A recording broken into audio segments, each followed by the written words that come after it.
The Atlantic Beach District Overlay from Kerry Lewis dated November 18th, 2019.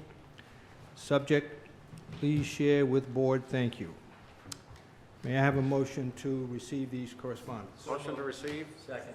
Motion's made and seconded. Any discussion? All those in favor say aye. Aye. Opposed, nay. Correspondence is received.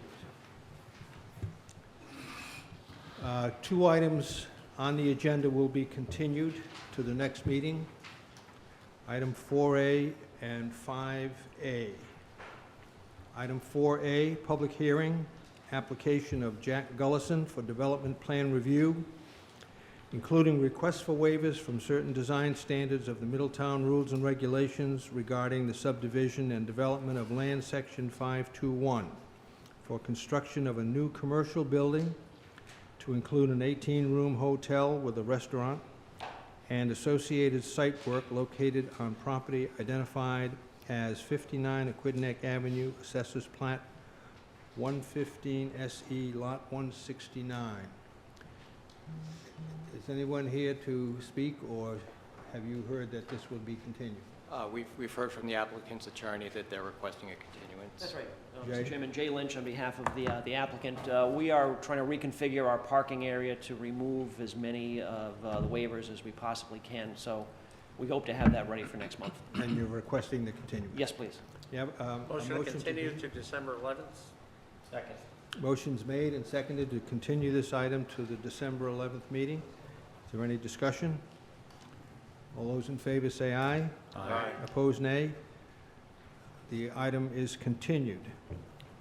The next item is item 5A, a public hearing, application of Exit Strategy LLC for development plan review, including requests for waivers from certain design standards of the Middletown Rules and Regulations regarding the subdivision and development of land section 521, and a recommendation to the Zoning Board of Review for construction of a gas station with a convenience store, restaurant, and car wash to be located in Zone 2 of the Watershed Protection District on property identified as 991 and 995 West Main Road, Assessors Plat 106, lots 115 and 116.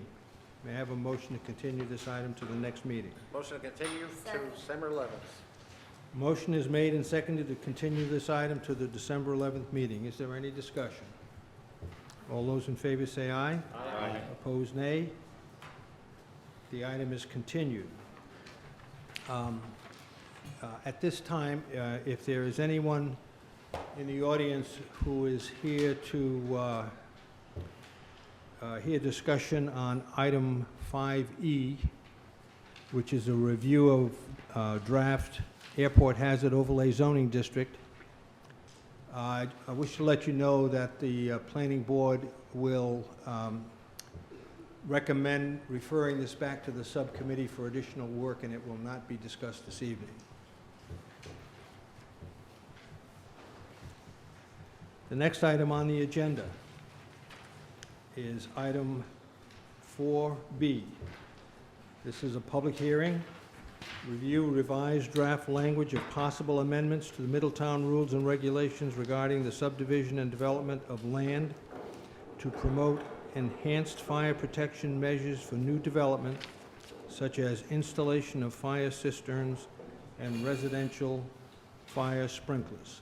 May I have a motion to open the public hearing? So moved. Second. Motion's made and seconded to open the public hearing. Is there any discussion? All those in favor say aye. Aye. Opposed, nay. Public hearing is open. Ron, you would like to? Yeah, just a quick presentation for the benefit of the board and the public. This matter has been discussed by the Planning Board at prior meetings and has been advertised for a public hearing tonight and potentially to be adopted and referred to the Town Council for final adoption for these proposed regulations. So I'll just run through this slideshow. As we've discussed, the idea is to provide for better fire protection in areas of town where there is not public water, and then also offer incentives in areas, in all areas of town where fire sprinklers, residential sprinklers might be allowed. So the first requirement, if adopted, would be that in areas where there is not public water, that cisterns would be required. And of course, most of us know what a cistern is. It's an underground tank that would be filled with water and available to the fire department for fire protection in the event of emergency. The idea that as we review applications on an ongoing basis, typically in subdivision applications in the east side of town where there isn't public water, the town typically has requested the installation of a cistern in those situations. However, that requirement is not in the regulations currently, so the proposal is to add that to the regulations.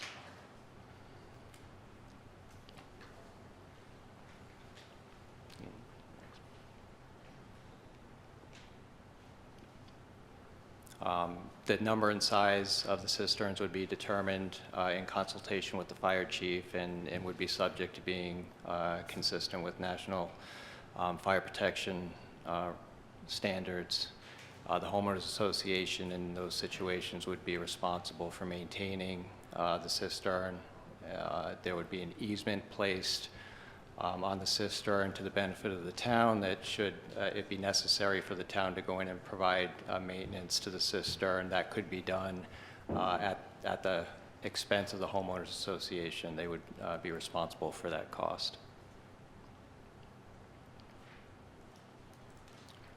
This map just shows in the blue lines, those are the water mains in town. So I think most people are aware that on the east side of town there is a lack of public water. For residential fire sprinklers, this is just some information that we've provided previously. The relatively low cost in terms of the cost of building a new home, the relatively low cost of also including sprinklers, and of course the benefits of having a sprinkler in a residential situation. There is no requirement now in town for the installation of sprinklers, and it's not included in the state building code. However, the towns do have the option of providing for that in the local regulations. We're suggesting that it be an incentive program where if property owners are willing to install fire sprinklers in residential buildings, that there would be some incentives granted. Next one. So the incentives that are proposed in the current draft would be that in a situation where a cistern is required, where there is no public water, if sprinklers are included within the residential structures, then the cistern requirement could be waived by the planning board. Also, consideration would be given to the standards for road width and limitations on road length if sprinklers are provided. Review fees, fire department and building permit fees would be considered to be waived, and then the impact fee for fire protection could also be waived. These are suggestions that came from the planning board as incentives for folks to install residential sprinklers. That's it in a nutshell. So we've talked about this previously. This hearing was advertised, and now is an opportunity for the public to weigh in. Questions? Yes. Bill? I got a comment too. Bill? make a comment first, Art? Okay.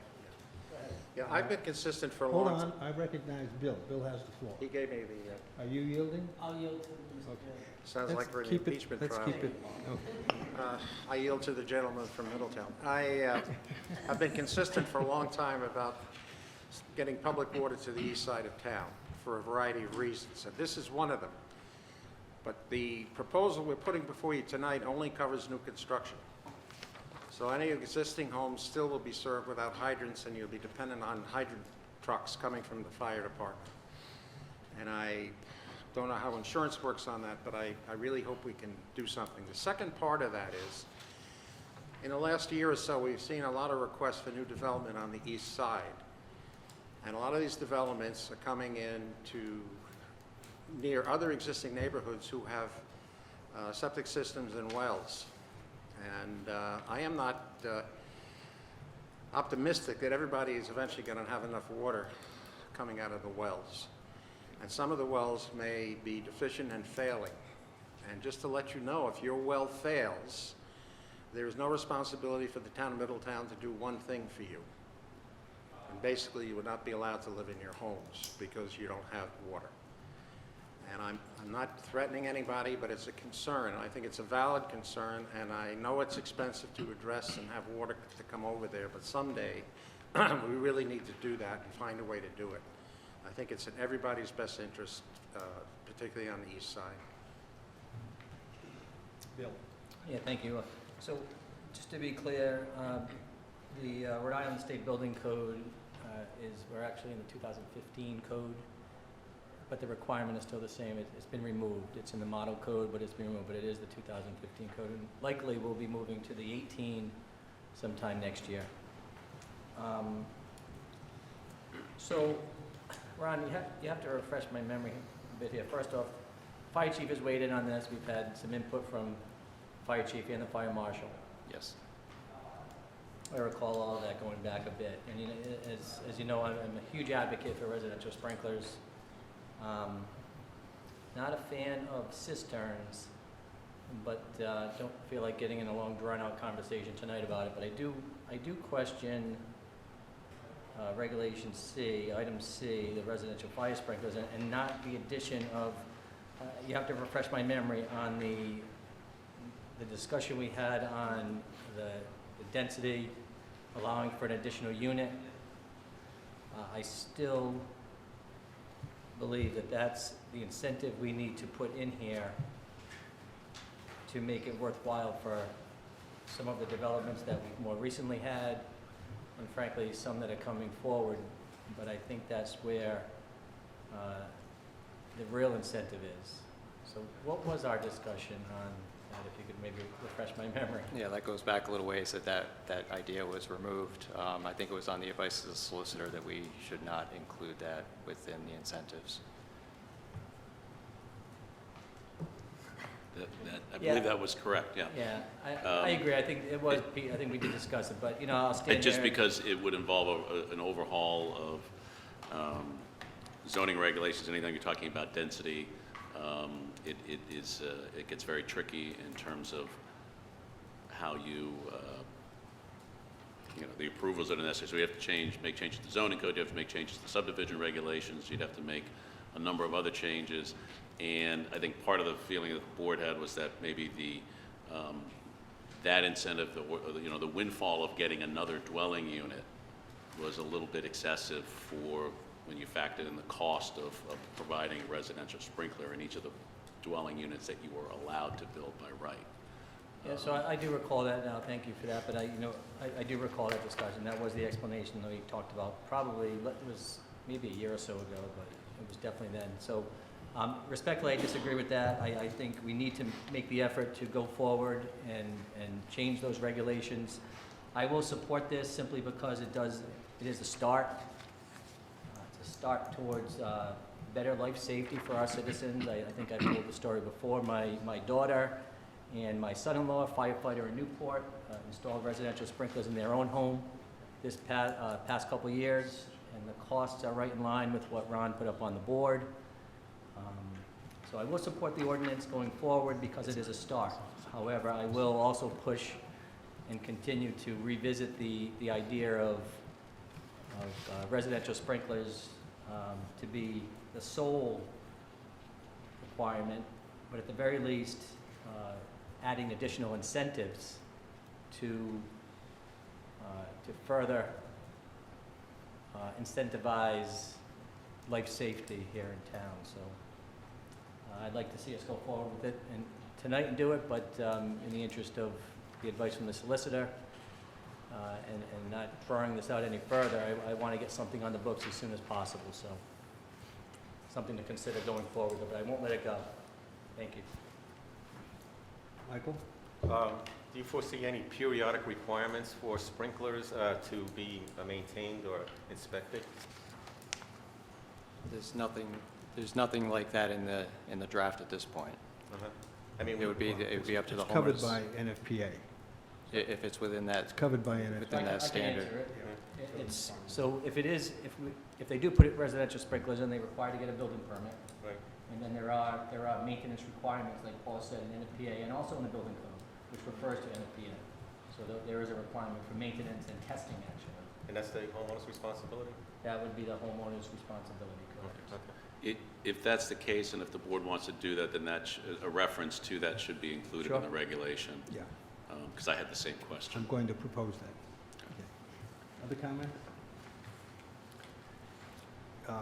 Mike, you stole my thunder. In section C, should there be a reference to NFPA 13D, which is the residential sprinkler? Yes. Yes, so we can put that in there and that'll cover it. I think it should say the state building code and 13D. Yeah, Covers both. yeah, covers both. Any other discussion from the board? Anyone from the public like to speak on this?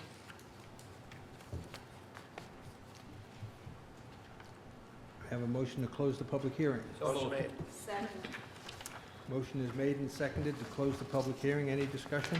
All those in favor say aye. Aye. Opposed, nay. Public hearing is closed. May I have a motion to adopt the proposed amendment and forward it to the town council for approval with the amendment that was made? Motion made. Second. Motion is made and seconded to adopt the proposed amendment as amended and forward it to the town council for approval. Is there any discussion? Yeah, just, I'd like to keep it on our radar, Ron, and not lose sight of my previous comments relative to keeping this on our radar so that we revisit and move forward with some further incentives. Doesn't have to happen at least till next year sometime. Any other discussion? All those in favor say aye. Aye. Opposed, nay. Motion passes. Next item on the agenda is a public hearing. Review and discuss draft amendments to the Middletown rules and regulations regarding the subdivision and development of land regarding installation and maintenance of required landscaping. Motion to open the public hearing. Do I have a second? Second. Motion's made and seconded to open the public hearing. Any discussion? All those in favor say aye. Aye. Opposed, nay. Public hearing is open. Do you have opening comments? Just a quick slide. The planning board on another matter has been concerned about maintenance, well, installation and maintenance of the landscaping that's required as part of either commercial developments or even subdivision developments, and we've been working on revisions to the subdivision regulations to ensure that the landscaping requirements are covered within the improvement and maintenance guarantees. So what you have before you tonight is proposed amendments. I'll just quickly run through the highlights. You have a revised draft up there on the table. I'll just point out that there's a shaded area. Not sure what page it's on. Let me see. On page 3, there's a shaded area, and that phrase, as well as any replacement as needed, was added at the request of the tree warden. So this revised draft is what you would be adopting tonight, should you choose to adopt it. So what the amendments would do is require that performance and maintenance security specifically address landscaping.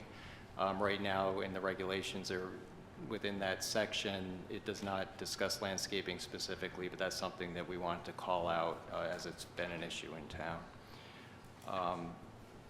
The performance security for landscaping would be required to be posted unless the developer or applicant installs the landscaping prior to the recording of a subdivision plan or prior to CO in the case of a commercial development.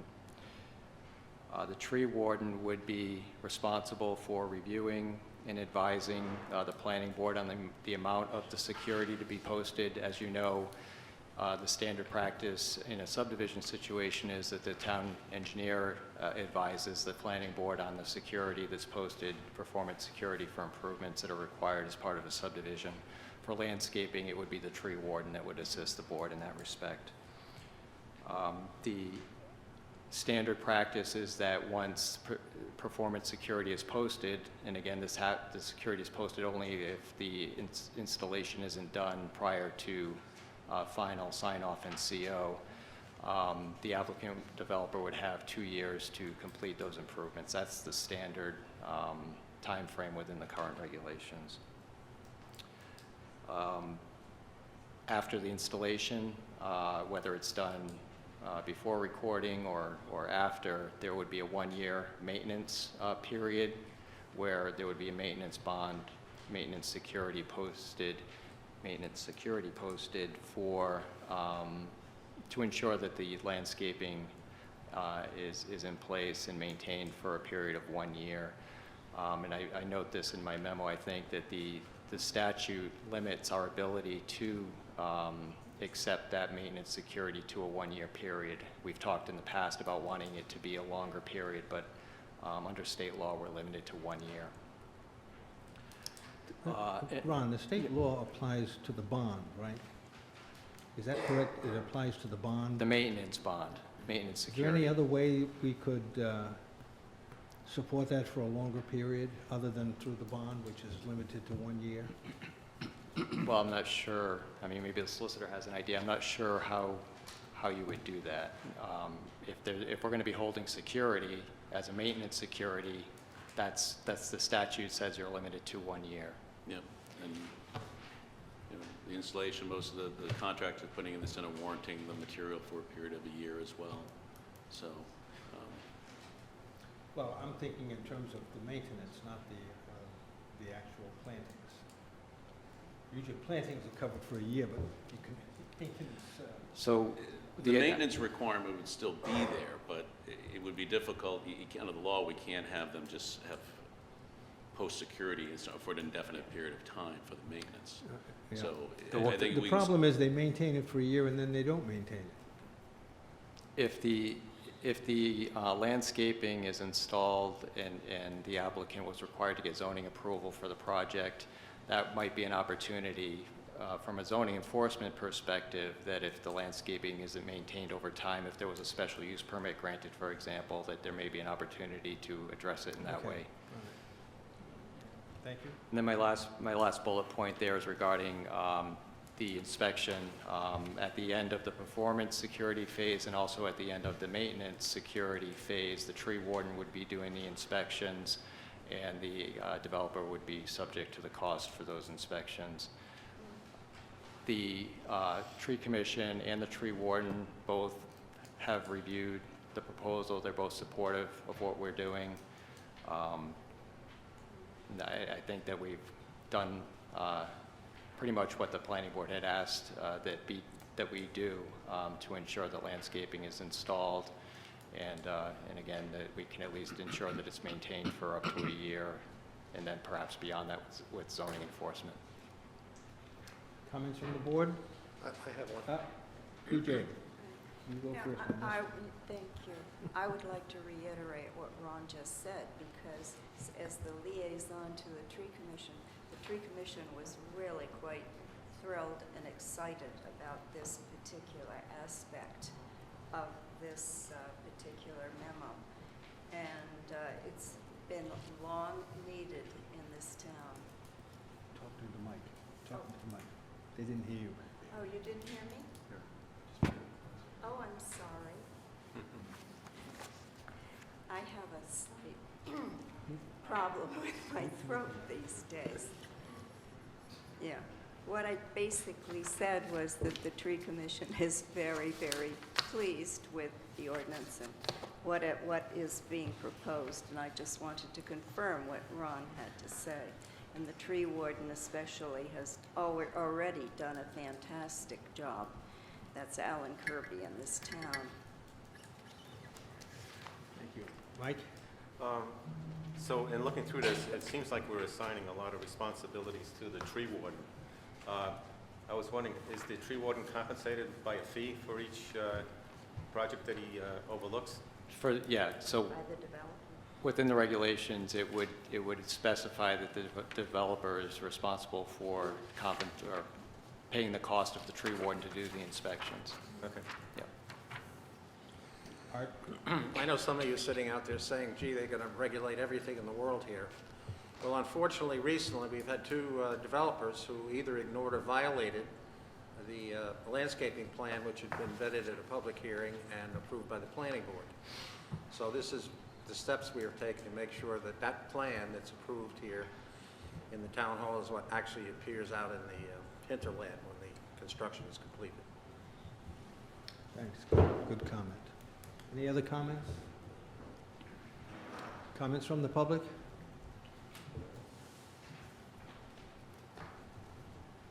We have a motion to close the public hearing? Motion made? Second. Motion's made and seconded to close the public hearing. Any discussion? All those in favor say aye. Aye. Opposed, nay. Public hearing is closed. I have a motion to adopt the proposed amendment and forward it to the town council for approval. So moved. Second. Motion is made and seconded to adopt the proposed ordinance and send it to the town council for approval. Is there any discussion? All those in favor say aye. Aye. Opposed, nay. Motion passes. The next item on the agenda is 4D. Review proposed amendments to the Middletown Rules and Regulations regarding the subdivision and development of land regarding controlling litter in commercial developments. So this item is on the agenda at the request of the town administrator. There's been concern expressed at town council meetings recently about the amount of litter in town, and the town administrator has requested that the planning board consider revising its regulations to ensure that at the point of review for new projects, and this we're talking primarily about development plan review projects, commercial developments, that those plans include and specify that there will be trash receptacles on site, where they'll be located, and the number that will be included on site, and that those be shown on the site plans that are reviewed by staff and by the planning board. So what I've given you is a draft at this point for your consideration. This is not a public hearing tonight. What I'm suggesting is that you have an opportunity to review the draft if you haven't already, and then we would obviously entertain any revisions that you might like to make, and then we would have to advertise for a public hearing to make these amendments. One thing I'll point out is that in addition to, you can see the amendments would be made to section 521.1 of the subdivision and development regulations by adding a new section 3 for litter and trash management. I'm also suggesting the addition of 2 other items, numbers 4 and 5, to require bicycle racks, and also include the location of other amenities on the site that might be proposed, so that the planning board has the opportunity to review the site plan and be able to see where those things are, such as benches or bus stops and those sorts of things that might be located on a proposed commercial site plan. So that's, again, this is a first draft. It's for your review and discussion, and then we'll go ahead and proceed to the public hearing whenever you're ready. Comments from the board? I have a suggestion. With everybody going out to buy an electric car, should we add something to include charging stations to keep up with what's happening around us? It's something you could consider. So you're suggesting requiring charging stations? Well, including them somehow so that they would be shown on the plan, much like everything else would be. Right, so again, so we could suggest that if they are being proposed, that they be shown on the plan, Yeah. that they be If shown they- on the plan, or you can require that they be installed I think just requiring right now to be shown on the plan would be if, sufficient. if they're being proposed. Yes. Other comments? Mike? Does this just apply to commercial buildings? Is there any like public type buildings that, you know, would, It would be any project coming through the development plan review process. If there happens to be a public building being proposed, that would go through the standard process, so they would be subject to that. So, and just to be clear, this doesn't apply to existing development. This would be going forward, any new projects that come through the pipeline, these things would be required. We're not going back into existing developments and trying to make them comply. Other comments? I have a proposed change, suggested change, in item E2, where it talks about screening air conditioning and ventilation units, et cetera, from public view.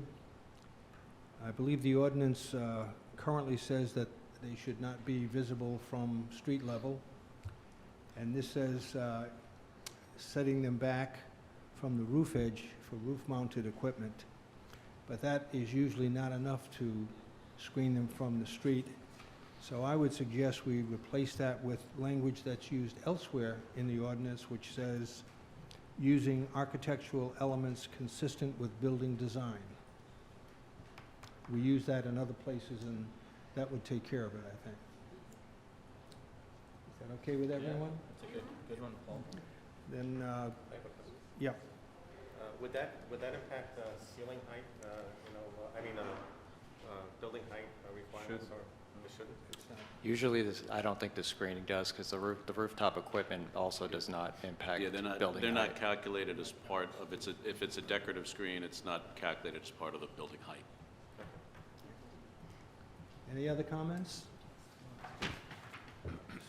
Do people feel that this can go to a public hearing with that amendment? Yeah. Yes. Do you need a motion? So moved. Sure. Do I have a second? Second? Motion is made and seconded to make these amendments and set up a public hearing for this.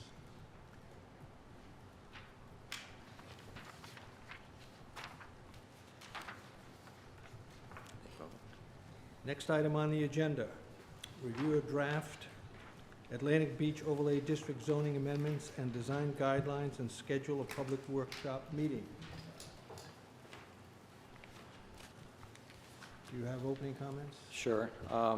So where we are with the drafting of the overlay district is that the planning board back in September held a working session to review comments that had been received during the public workshop, and then there was a sort of an open public comment period back in August. And then at the meeting on September 5th, the planning board ran through all of the comments that it had received and discussed, and suggested some revisions to the draft documents to allow those to move forward. So you've got a revised documents dated September 6th, which incorporate the decisions that were made by the planning board during the September 5th meeting, both to the zoning code text, creating the new district article, proposed Article 30, and then also to the use table. There were a few revisions, and those are reflected in the drafts that you have before you tonight. Also, during that session, the September 5th session, the board requested that we undertake an effort to create a design manual, design guidelines manual that would assist developers in their design of projects to make it easier for them to conform to what the town is looking for within the proposed district. So Rita has gone and created a draft document that I'll ask her to just quickly run through for you. And it's, again, nothing's written in stone yet. Any ideas that you have, any suggestions, we're certainly looking for that from you tonight, and we'll be prepared to proceed as you wish. We're gonna go through the booklet, and then we're gonna touch on the changes or no? That's up to you. I wasn't planning to do that. If you want to go through item by item, we can do that. You've seen this I several understand. times. I just touch on the changes from last meeting. There were a couple, I recall. We don't need to do that now. I'm more interested in the booklet, actually, but I'll spend, It's up to you. yeah, why don't we start with this? Let us finish. Are you finished with your presentation? Yes. Okay. Comments, Bill? No, that's how yeah, I'd like to see us look at the manual for sure, Yeah. Okay. from Rita, and then maybe address some of the comments that were in from our last meeting, just to touch on them. All right, you have comments on the design No. booklet? Not at this point. So Rita's just going to run through the slides quickly so the public can see. Well, since you've, okay, go ahead. Okay, as Ron mentioned, after the planning board's last meeting, we were instructed to come up with this draft design manual. So here is the first draft for your review. Again, this is not a public meeting or public workshop at this time, but just a first presentation to the board to see if you'd like to proceed down this road and get feedback from you. So the manual is about 10 pages long. So I'll run through it briefly, starting with the Atlantic Beach District vision, which comes out of the Atlantic Beach District Master Plan. This is page 3, to become a more pedestrian-oriented, attractive, and vibrant commercial village to serve the influx of seasonal visitors, the surrounding residential neighborhoods, and the town, and includes a map showing the district outline in context with its relation to the beach, the pond, Newport, and Middletown.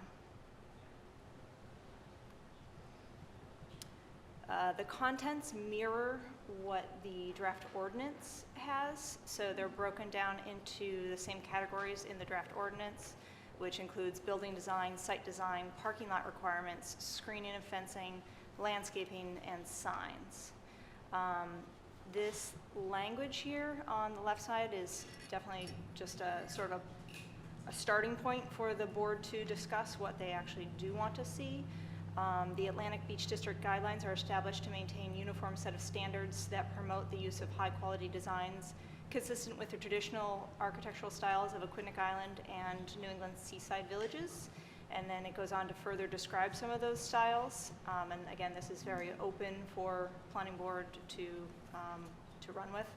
The Atlantic Beach District derives its character from the architectural styles of colonial, Georgian, Federal, Greek Revival, and Victorian structures. Consistency with these architectural styles in terms of building materials, massing, and scale is strongly encouraged. These particular building styles were chosen because they are all listed in the Middletown Historical Society documents. So these do exist somewhere in Middletown. Whether you want to see those continued in the Atlantic Beach District is up for your decision. So the first sort of deeper dive here is into building design. Again, that first paragraph is the same that you saw on the previous slide. And the features that are to be encouraged are breaking building mass into smaller forms, ground floors that encourage pedestrian activity, roof slope materials, color, and design that are compatible with traditional architectural styles, accessory and principal building design compatible together, and greater transparency of the facade at ground level. Discouraging unbroken expanses of walls, which is already part of our commercial design standards. Discouraging large boxes with repeating designs, and again, non-traditional building materials. The photos are photos of samples of things that might be compatible, and again, this is up for discussion. Site design would be small mixed-use commercial areas to providing goods and services in a compatible, in a compact environment, creating a vibrant, walkable, pedestrian, and bicycle-friendly area. Encouraging outdoor patio seating. clearly defined contiguous pedestrian areas, orientation of buildings on the lot to preserve coastal views, connectivity to sidewalks, beaches, and the pond, and discouraging multiple curb cuts on a single site, wide building setbacks, or inwardly focused building site design which lacks connection to the public realm. Again, here the idea is to create that vibrant pedestrian-friendly environment. The image points out a few sample ideas, sample site design. Parking lot requirements. Parking should be compatible with the pedestrian-oriented, attractive commercial village, serving seasonal visitors in surrounding residential neighborhoods. The encourage section includes electric vehicle charging stations, bicycle racks, use of landscaping to soften parking lots, rideshare drop-off areas off of the public right-of-way, sidewalk materials that are maintained across driveways and parking lots for enhanced pedestrian access, and discourage vehicle facilities located in the front of the buildings, pedestrian crossing driveways and parking lots, and increasing the number of curb cuts.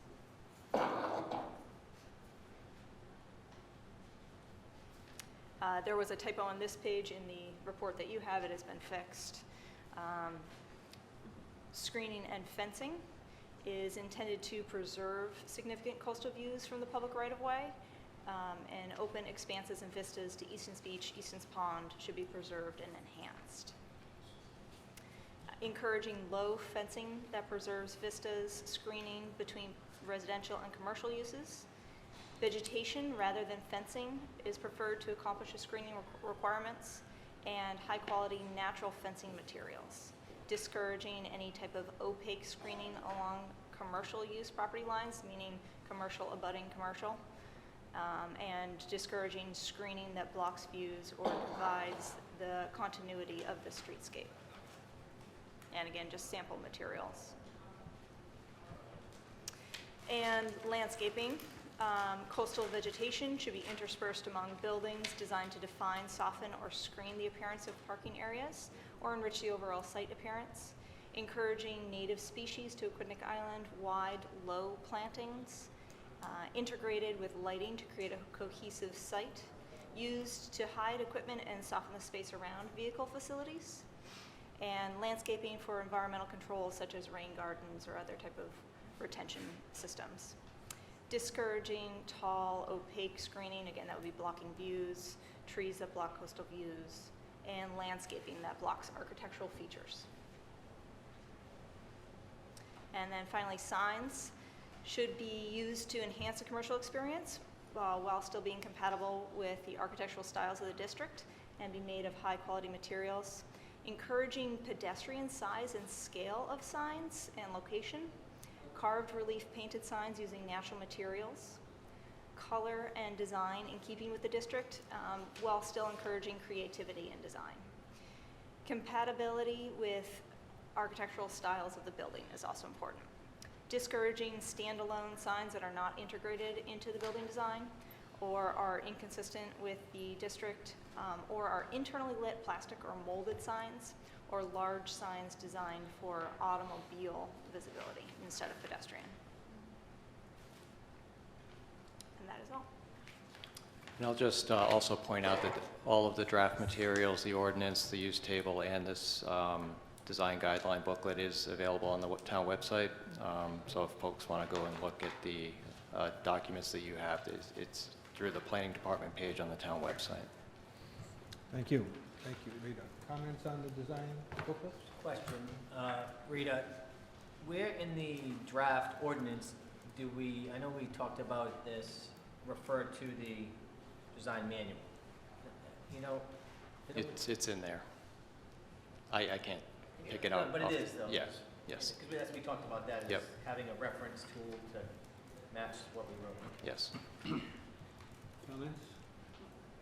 It's a good start, yes. I think this is a good start. I have a couple of comments. There's a typo in there that I'm sure you caught. Yeah, the screening? Yeah. Yes, yeah, I fixed it on there. And I'm wondering if more pictures could be used to give examples of the architecture that would be appropriate. And I notice you use the words encourage and discourage, which are not preclusive. I mean, somebody could ignore those if they wanted to. If an applicant decided to ignore those, the planning board has the authority to say this does not comply with what we're looking for. Is that correct? That's right, and there's more prescriptive language within the ordinance itself, but there is some flexibility in some of the areas where you're looking at the, it's guidelines. It's meant to help an applicant understand what the town is looking for, and then as a board doing your reviews, that provides you some ammunition as well. Nice job, Rita. Comments on the draft ordinance?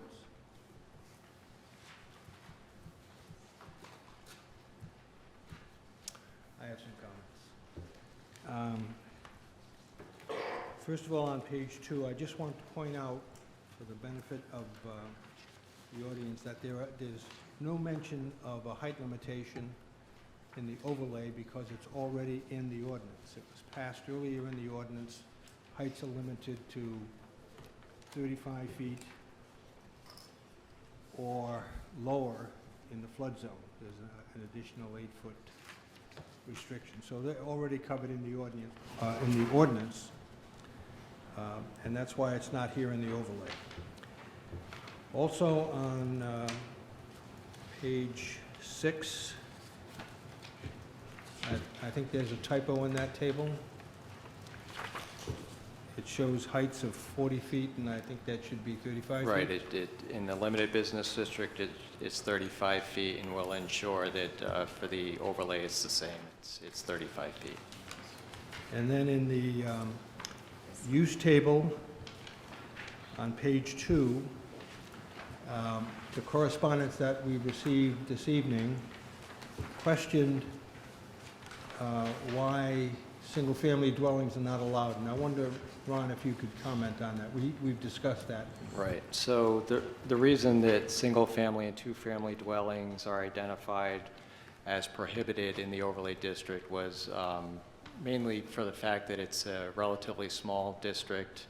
The goal is for it to continue to be and enhance as a mixed-use district, mixed-use commercial district. So the discussions we've had through this process was that allowing for new single-family or duplex residential development is not really what we're looking for to occur within that district. Currently within the limited business district, which is the underlying district there, single-family and two-family dwellings are allowed by special use permit. As I said, the draft is proposing that those two uses be prohibited in the overlay district. If having that change does have the potential to adversely impact the existing properties that are single family or duplex, if the board is concerned about that, you could certainly revise the proposed use table to make those special use permit consistent with the underlying limited business zoning district. Comments? Well, I think that's, if we're inclined to change it, we should change it to S. Yes. Just for clarification, in the limited business now, the single family is prohibited in the underlying district. It's the two-family that's allowed by special use permit. Okay. So, Well, yeah, I agree with you, except this is a little exceptional in some ways. I mean, you've already got existing housing within the district. but you also have a number of existing, just for clarification, you also have a number of existing houses in the limited business district at large. Those are non-conforming uses that are allowed to continue so long as that use continues and is not switched to something else. So I just wanted, just for clarification, the way things currently stand in the entire limited business district of town, new single families are not permitted. Two families are allowed by special use. So Well, I the guess- table I have here that has it as special, so. I guess a I'll reason, double check that. Actually, I think it has it as an in. Peter, I would ask This then, here.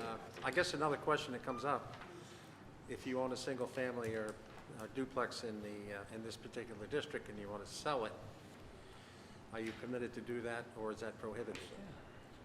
Are you you're not prohibited from selling it. So you would get a grandfathered in because you're already... Yeah, the use can continue, Use yeah. continues? Yeah. Yeah. Yeah, use continues. Okay. So are we confused on, Yeah, I'm sorry, I'm looking at the conservation development, because both tables are here. So Ron was actually correct. So It is special use permit in each. Yeah. But So, So maybe we should make it an S to be well, consistent. we talked about this for a while at our subcommittee meeting. I initially was opposed to it, but I was convinced that, I was initially opposed to prohibiting them, my recollection. And Ron, convinced by what you just said, it's a relatively small district, we want that in that part of town. It's a small district, we want to encourage a different type of development. It's not prohibiting residential uses as part of a mixed-use development, but a standalone, single-family dwelling or a duplex, I still don't think is appropriate for down there, considering the size of the district, the way Ron explained it. So I've changed my tune on that, so I still support prohibiting. Ron, is there a complication if an existing homeowner in the district wanted to modify their home?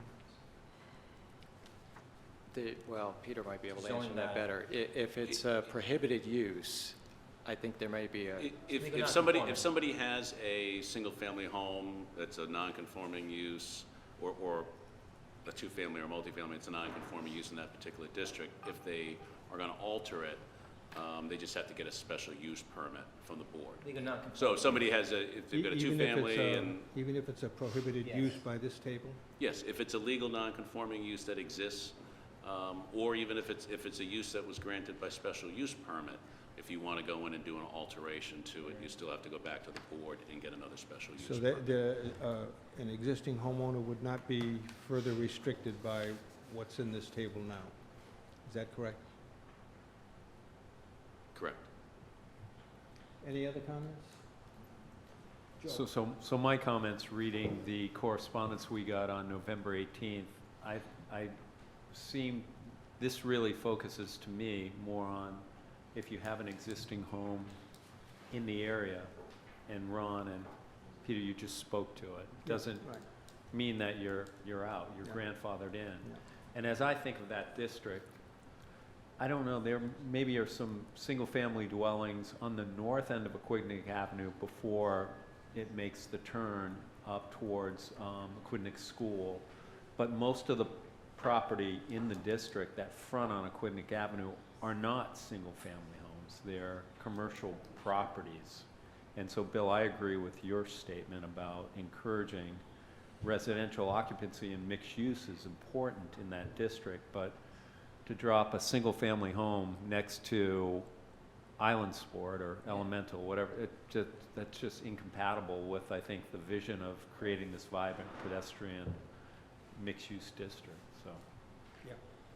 I was concerned about modification of existing, which is addressed. Any other comments? so the action, if you're Schedule. willing to take any action tonight, it would be to consider scheduling or asking us to schedule a public workshop. Public workshop? Yes. And I think it should be a separate session. Yes, Separate yes, session. yes. Everyone in agreement with that? Yes. Likely after the first of the year, is that all right? I would think so, yeah. I mean, I don't know, where are we on doing that? That's, Well, we would need at least 2 weeks to advertise, and then you're running up against the holidays, so we could try to squeeze it in. no, I'm inclined to go past. Early January. No, that's what I meant, yeah. I'm Early inclined to Jan. think it's gonna happen after the holidays. Early Yeah. January. That's fine. Okay. Good work, Rita, thank you. Yeah.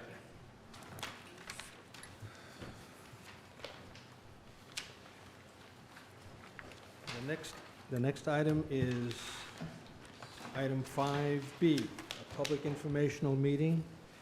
Application of Ellery Yahia for master plan approval of a 4-lot subdivision, including a proposed new road and request for waivers from certain provisions of Article 5 and 6 of the Middletown Rules and Regulations regarding the subdivision and development of land. The property is located at the intersection of Peckham Avenue and Vaucluse Avenue and is identified as 206 Peckham Avenue, Tax Assessors Plat 128, Lot 31. Mr. Lynch. Good evening. Oh, before you do that, may I have a motion to open the public informational So meeting? moved. Second. Motion's made and seconded to open the public informational meeting. Any discussion? All those in favor say aye. Aye. Opposed, nay. Public informational meeting is open. Mr. Lynch. Thank you very much, Mr. Chairman, members of the board. Jay Lynch from the law firm of Morver, Gadamo, and Lynch. I'm here representing the owner and applicant this evening. The matter before you is a four-lot subdivision. We are dealing with an existing lot of 4.9 acres. The property is located in an R40 zoning district. And we were at the site yesterday afternoon for the site visit. What we're here for this evening is master plan approval only. Because this is a four-lot subdivision with a requested waiver that I'll get into, we're going to be treated as a major subdivision. So this is the first step in the process to go over the concept of the plan with the board. And if we receive your approval and recommendation to proceed, we will be back in front of you for preliminary approval. And at that point, we're going to have more engineering information for you. At this point, we don't have that. We just have the concept of the four-lot subdivision. What's being proposed this evening is to create 4 lots on the existing site. We are proposing a 50-foot right-of-way, which will be located on the property. But rather than building a road to town specifications serving the 4 parcels, we're proposing that a driveway, private road structure be built to access all of the lots on the proposed subdivision. We don't have the details yet of how that road is going to be constructed, what the components are going to be. Is it going to be gravel? Is it going to be, pervious pavement? But what we're proposing is to have a narrow driveway that's not going to take up the full 50-foot right-of-way, which will help with runoff issues, et cetera. In addition, this is going to be a private road, so if the board is so inclined to grant this approval ultimately, the town is not going to have any maintenance obligations with this roadway going forward. There are going to be some modifications to the existing site. There are a couple structures associated with the existing single-family dwelling on the lot that will be removed and demolished if we get the board's approval. And that's where the right-of-way will be going to serve the lots in the rear of the property.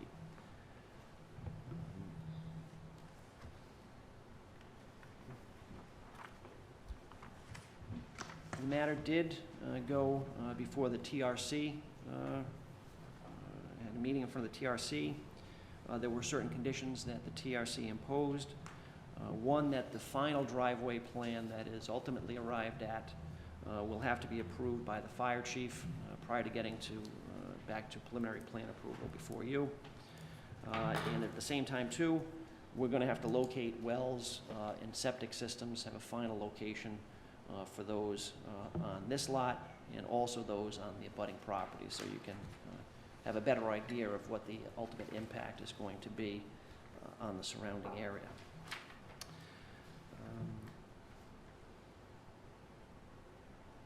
There's 2 additional conditions which are included in Mr. Wolanski's memo to you. I won't waste time and regurgitate those items this evening. I do have Lynn Small, who designed this project. She is here to answer any questions that you may have at this stage. And again, what we're looking for is just approval from this board on the concept of what we want to do. And hopefully we can get that approval and then come back with some more technical details for you at the preliminary plan stage. So I don't know if you don't have any if you have any questions of me, I can turn this over to Ms. Small. Questions? No. I have a question. The one concern I have about this is that the shared driveway overlap, and my concern is with pedestrians. Children going to school, perhaps going to the school bus pickup, they would be walking on a driveway, and I'm wondering, can something be done to accommodate pedestrians? Sure. I'm Could sure you- anything can be done. Could you elaborate a little bit? I can have Lynn address that. Sure. Lynn Small, Northeast Engineers, 55 John Clark Road. We're doing a shared driveway that'll extend from Peckham Lane. It technically will only provide access for 3 of the 4 lots because the existing, one of the lots is the existing house that fronts on Peckham Lane, so they'll retain their driveway and parking. But as far as having the children or even adults walking down from their property towards Peckham Lane, this shared driveway, because we have to meet fire code, is going to be 20 feet wide. The traffic flow on the shared driveway is going to be very, very low since it's only 3 homes on there. So it's rare that you're going to have 2 cars passing, but likewise we're making it, 20 feet wide for that. So I feel like it's going to be wider than you might be envisioning it, which would be plenty of room for someone to walk along the side and also drive down the roadway. But we could certainly make sure that there's a space next to the driveway that remains clear of vegetation other than maybe trimmed grass, so the kids can walk down there more safely and be off the edge of pavement or the edge of gravel, whichever we end up doing. The goal for this project is to try to minimize the infrastructure and that impact on the community and I guess the town, because as it's a shared driveway, we'll be retaining our own maintenance of this shared driveway. It has to meet the fire code, like I said, so it's going to have a suitable turnaround. They'll be having to do their own plowing, their own upkeep on that driveway to make sure it's suitable for themselves to access it regularly. On that note, can I ask, I share Paul's concern relative to the width, but I know 20 feet is the minimum. I'm just as concerned as I think we all might be. It's quite a long length to get down there. What's the distance? It's roughly, it's a hike to get down there, and I guess having vehicles down there with fire vehicles, and I know the fire department will weigh in on it ultimately. It's only master plan, and I do support what you're doing, but I do have a concern with the length. May meet all the regulations, but I'd like to see a bigger driveway than 20 feet. And then my, Or a walking path. or a walking path, beside but just, yes, I support that, but more to my question was, knowing that you were proposing a long driveway, and you just mentioned a turnaround. Or an ability to turn around, so it could be a hammerhead or something Hammerhead. like that. It's just, But you knew this going in, and you knew it going in, you just chose not to put it on the plan for no, master we plan? did these plans for master plan submission. When we did the TRC, that item came up from the fire chief.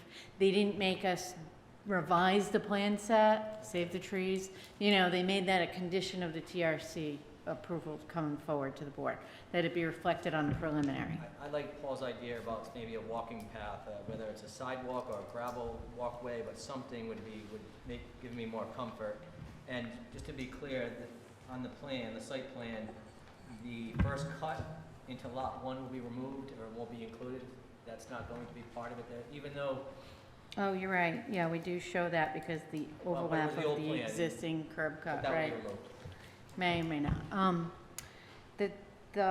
My only comment to making things wider and adding pedestrian sidewalk regardless of the material. 20 feet versus 22 or 24, we're getting close to, it's not worth doing a shared driveway and these potential homeowners taking on the responsibility of doing the maintenance of the drainage associated with that roadway, the plowing associated with that roadway, when they're paying the same taxes as everyone else who lives on a public road.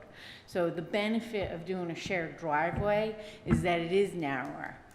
That's an environmental benefit, that's a benefit to the town because all of the maintenance of the shared driveway becomes the homeowner's responsibility. Once it gets wider, it's no longer an attractive option for the developer because they still have to build that shared driveway, but then the people who live there end up taking on the responsibility of maintaining it. So there's a very fine line. I'm not saying not to say those things, Is but it more attractive than the road option? at some point, we flip to its, you know, you can do a road by right, Think of it. and then you don't have to maintain it. Well, I think we have to maintain, I think we have to look at the work our TRC does with the town engineer, the applicant's engineer, and have, you know, have that give and take. I just think Paul's suggestion, I get those economic Right. challenges, fine line and whatnot, but It's a safety it's issue. a safe, and I mean, I I think we need understand. to do our diligence and suggest that, and I think I would have a more comfort with, and maybe a little bit wider, even if it's a couple feet wider, or a gravel walking path. Yeah. I don't know, Mhm. that's just my personal. Joe? Hi, Lynn. Hi. Since you're up here, I have a question. Is it contemplated that there'll be a small homeowners association to handle plowing, maintenance? I see you have open space areas here. You know, who's going to be responsible for maintaining the landscaping, cutting the grass, different things like that? So that open space is technically something that was left over from a revision that I forgot to delete. That area is technically part of Lot 4 in the back. So technically, that would be part of their responsibility. But you're absolutely right. With a shared driveway or any shared component of any residential development that we have to have that homeowners association in place so that if it's ever comes up who's responsible for what, there's a legal document in place that they can all fall back to, so we can make sure the project gets maintained properly. So yes, there will be a homeowners association. What's included in that depends on basically the next stage of design. If we can keep the shared driveway component, then the maintenance of the shared driveway and any drainage associated with that shared driveway would be part of it. All right. Other questions? John? John? Good evening, Lynn. We're talking about the 20-foot road driveway, but when it snows and it's plowed, that 20 feet is going to shrink. Kids catching the bus are going to be walking in the street. That's just natural. They're going to. I strongly encourage a pathway. And I am open to your suggestions. I was just making sure everyone was aware when we start talking about making the road wider and then, you know, all of those things bring it to a certain point. So yes, we're not saying we won't consider that at all, and I appreciate your comments, and I'll bring them back to the owner before we move forward to the next phase. Think of it just another joy of home ownership. Right. More to shovel. Parents of children might like having that walkway. Could I have a, Another question. sure? Just the geometry didn't work to do a shorter cul-de-sac with pie-shaped lots. That geometry doesn't work either? I'm sure you did. No, yes, you're right. This is the shortest right-of-way width that we would need to provide frontage without variance for 4 lots. Okay, thanks. Any other comments from the board? Comments from the public? Please.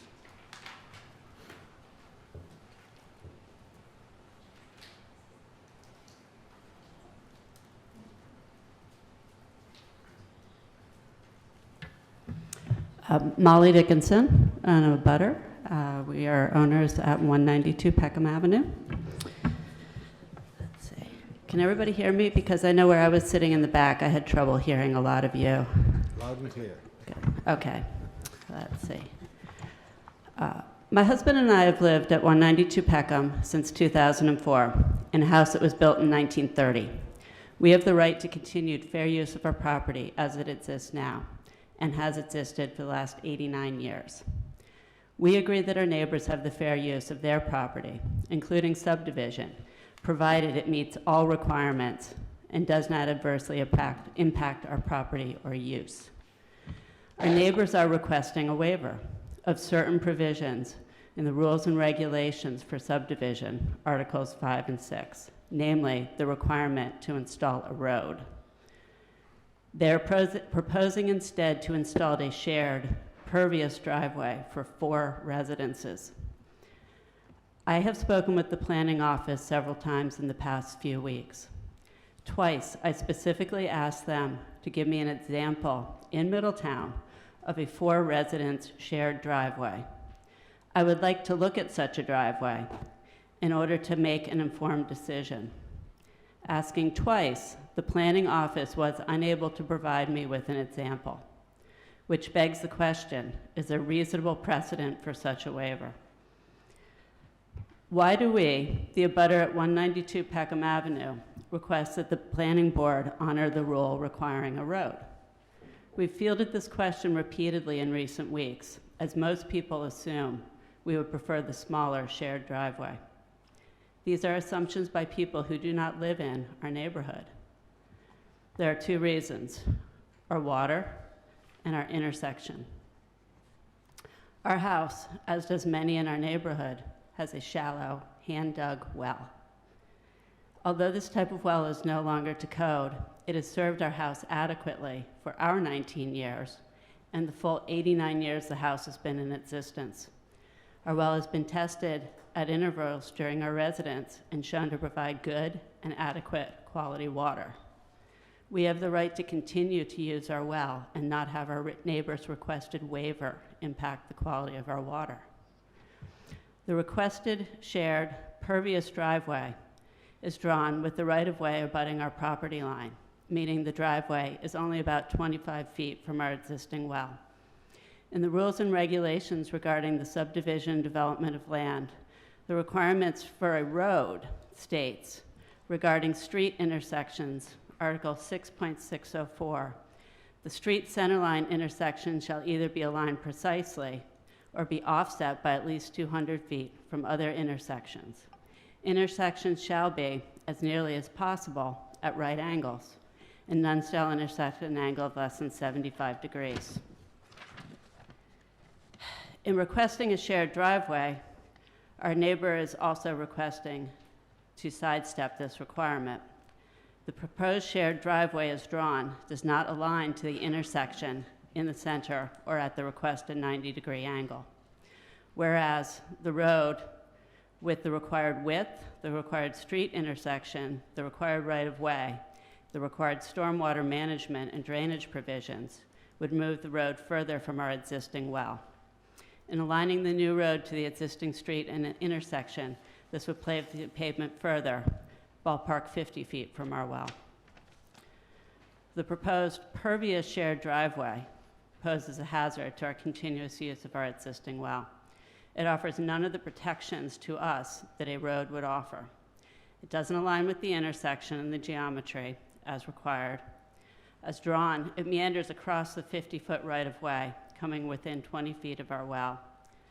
The proposed shared driveway with its pervious surface allows water to penetrate, whereas a road has drainage requirements. Look at Article 6.619, 620, 620.1.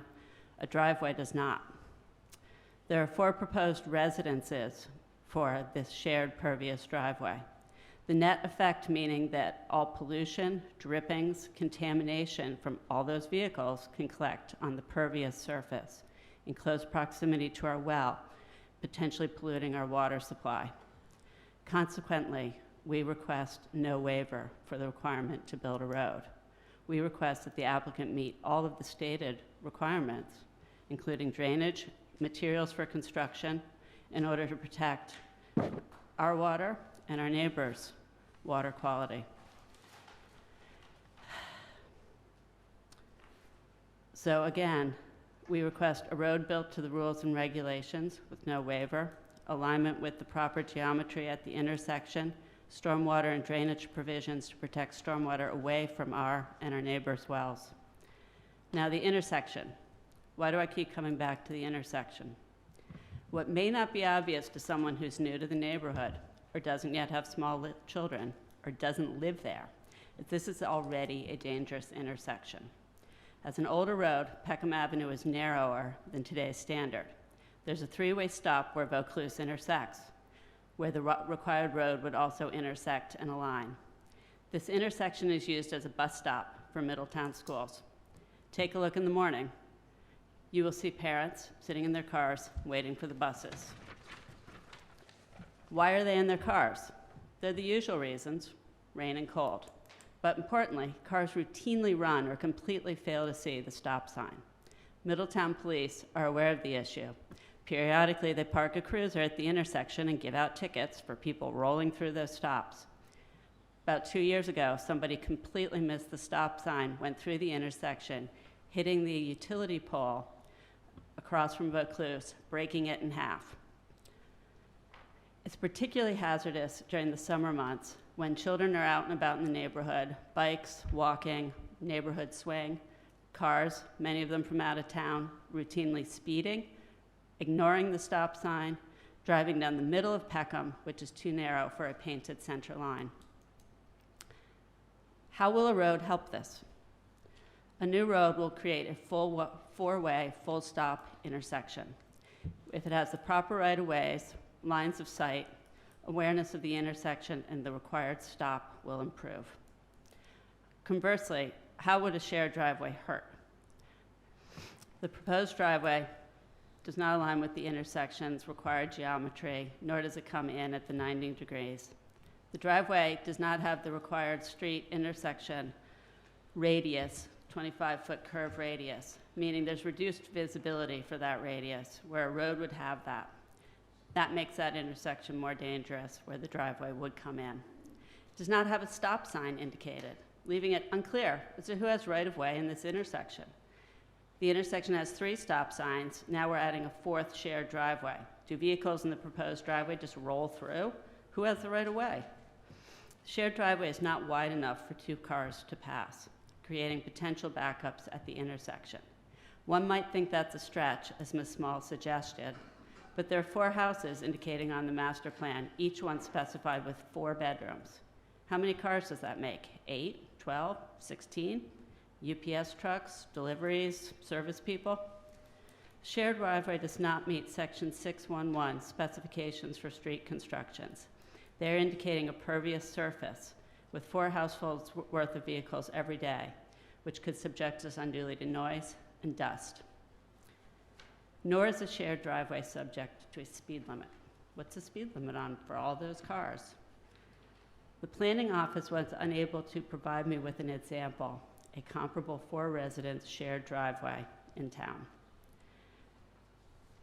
The main detriment to a shared driveway is, as Ms. Small mentioned, the homeowner is responsible for the maintenance of it. And she said specifically responsible for the drainage provisions. So what protections does that offer our neighborhood? If we are having issues with drainage and pollution and the town maintains the road, we come to the town for remedy. In this instance, who do we go to? It does not offer the abutters the protections and guarantees that a town-maintained road would. What are the grounds for granting the waiver? In the Rules and Regulations, Article 9, 908C, it says, the planning board shall have the power to grant such waivers or modifications from the requirements for land development and subdivision approval as may be reasonable within the general purpose and intents of provisions for local regulations. The only grounds for such waivers and/or modifications shall be where the literal enforcement of one or more provisions of the regulations is impractical and will exact undue hardship because of the peculiar conditions pertaining to the land in question, or where such waiver or modification is in the best interest of good planning practice or design. as evidenced by consistency with the municipality's comprehensive plan and zoning ordinance.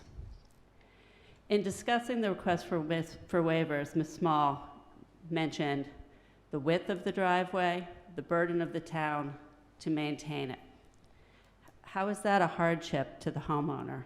And what are the peculiar conditions of that property preventing these plans from being drawn to meet all the rules and regulations requiring a road? We respectfully request that the subdivision be approved with all of the proper rules, regulations, and conditions met. If they can't subdivide and meet the regulations, we stipulate that the approval should be denied. Thank you. Thank you. Thank you. Anyone else from the public?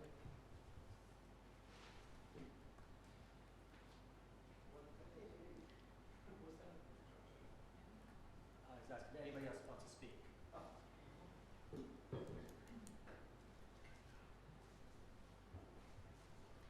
Ann and Chris Spate, 63 James Court in Portsmouth. Get closer to the microphone, please. Ann and Chris Spate, Better. 63 James Thank Court you. in Portsmouth. We're abutters on the next to Lot 4 in the back. Yes. And our concern is that where the property in the far corner, there's an area that floods with water when there's a lot of rain, so much so that ducks come and swim there. And the property then goes up so that we've never had rainwater in our yard or in our basement. But if that is not graded properly, we will end up, if they level that out back there, we will end up with water in our basement and in our yard. And we've never had it in the 18 years that we've lived there. And one of the other things, is that I know there's going to be, this is just a preliminary presentation of the site plan, and we have no, objections to those lots going in there from, at least from our perspective. But like Ann said, that's just, it's right next to the Cohen's property. It just really, really, really fills up, and it's hard to, at least from the site plan, to see where the septic system is going to be, or if it's going to be kind of a treatment plant. We just want to be, the developers to be, cognizant of the fact that if they haven't not come out in an area or at a time when there's been significant rainfall, they might not see it. But like Ann says, once there is a significant rainfall, it really just, fills up right there. Can we ask them to point that out on the map? Oh, sure. Is there a microphone there? I did, just point it out as like that back end. in this area here. I think this is Mr. Cohen's and this is our property. So it's fairly large, so it usually is right around this area. Thank you. Sure. Thank you. Thank you. Thank you very much. Is there anyone else who would like to speak from the public?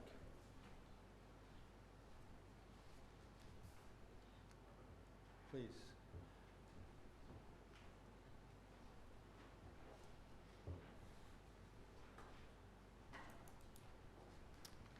Good evening. My name is Andrew Dickinson. I'm Molly's husband. We live on 192 Peckham Avenue. I'd like to start off by thanking the planning committee.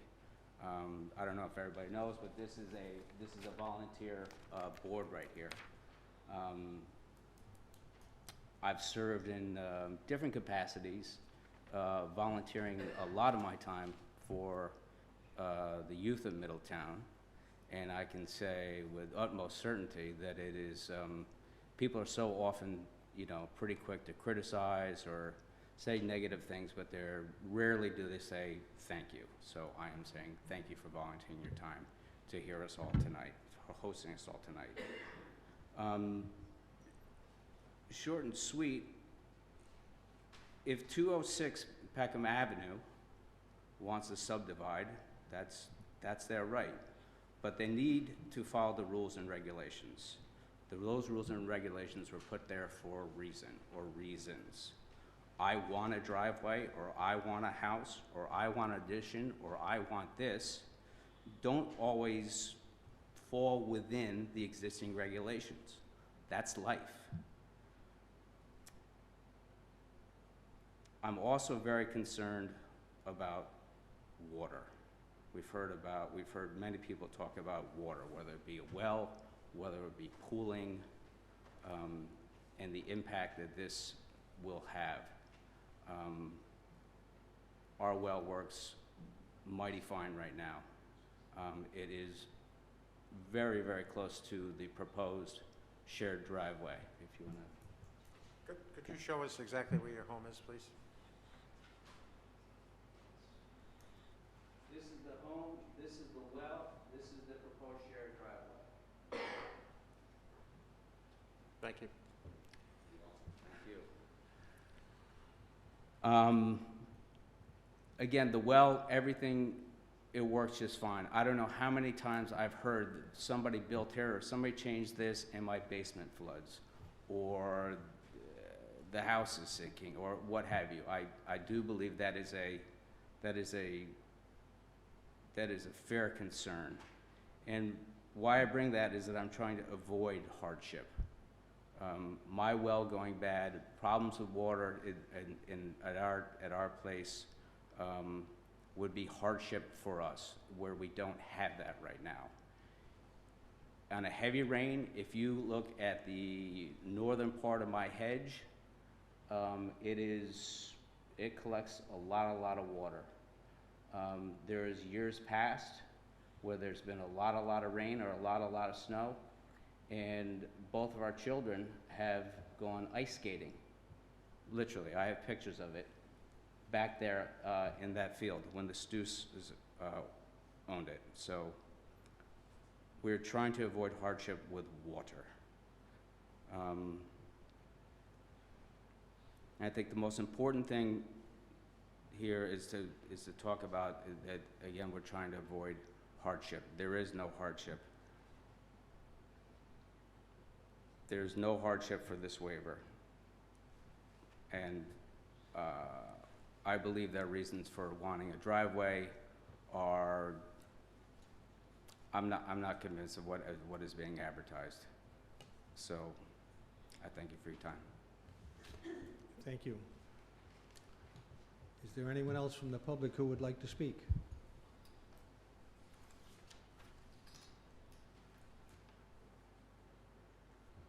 May I have a motion to close the public? Before we do that, can we hear, maybe, I'd rather hear from the response than if there's any additional questions. I think that's a better way to do it. Sure, okay, I agree. Again, these are all legitimate concerns that the neighbors are bringing up, and again, I just want to point out that this is just the first step in the process. What we're asking for is a waiver to build the road to town specifications. You're still going to have the purview when we get to the preliminary stage as to what this road is going to look like, where it's going to be located within the right-of-way, what the composition of the road is going to be. You're still going to retain the decision-making authority over that. So I think this is a balancing test at this point, is, does the town want to assume these obligations to maintain a public road going forward versus having it a private road with waivers as to the construction methods of the road. It's not uncommon for the town, the Bliss Board, to reduce the technical requirements that other developers have done when it comes to roadways. So I just asked you to get through this first stage. You're still going to have the ultimate determination of what this roadway is going to look like, whether it's a shared driveway, roadway, whatever it's going to be. That's still going to be within your jurisdiction as we get further along this process and we have more technical information to provide to the board as we go through. Bill? So no direct response then to the concerns. There are legitimate concerns, obviously, and the engineering happens at the next stage. I get all that. I think you hit it all, but you don't want to go any further. No, we understand those issues. We're going to have to deal with those issues. We're going to have to deal with water. We're going to have to deal with the neighbors, the adjacent wells. Those are all issues that we're going to have to consider as we go forward in the process. So is there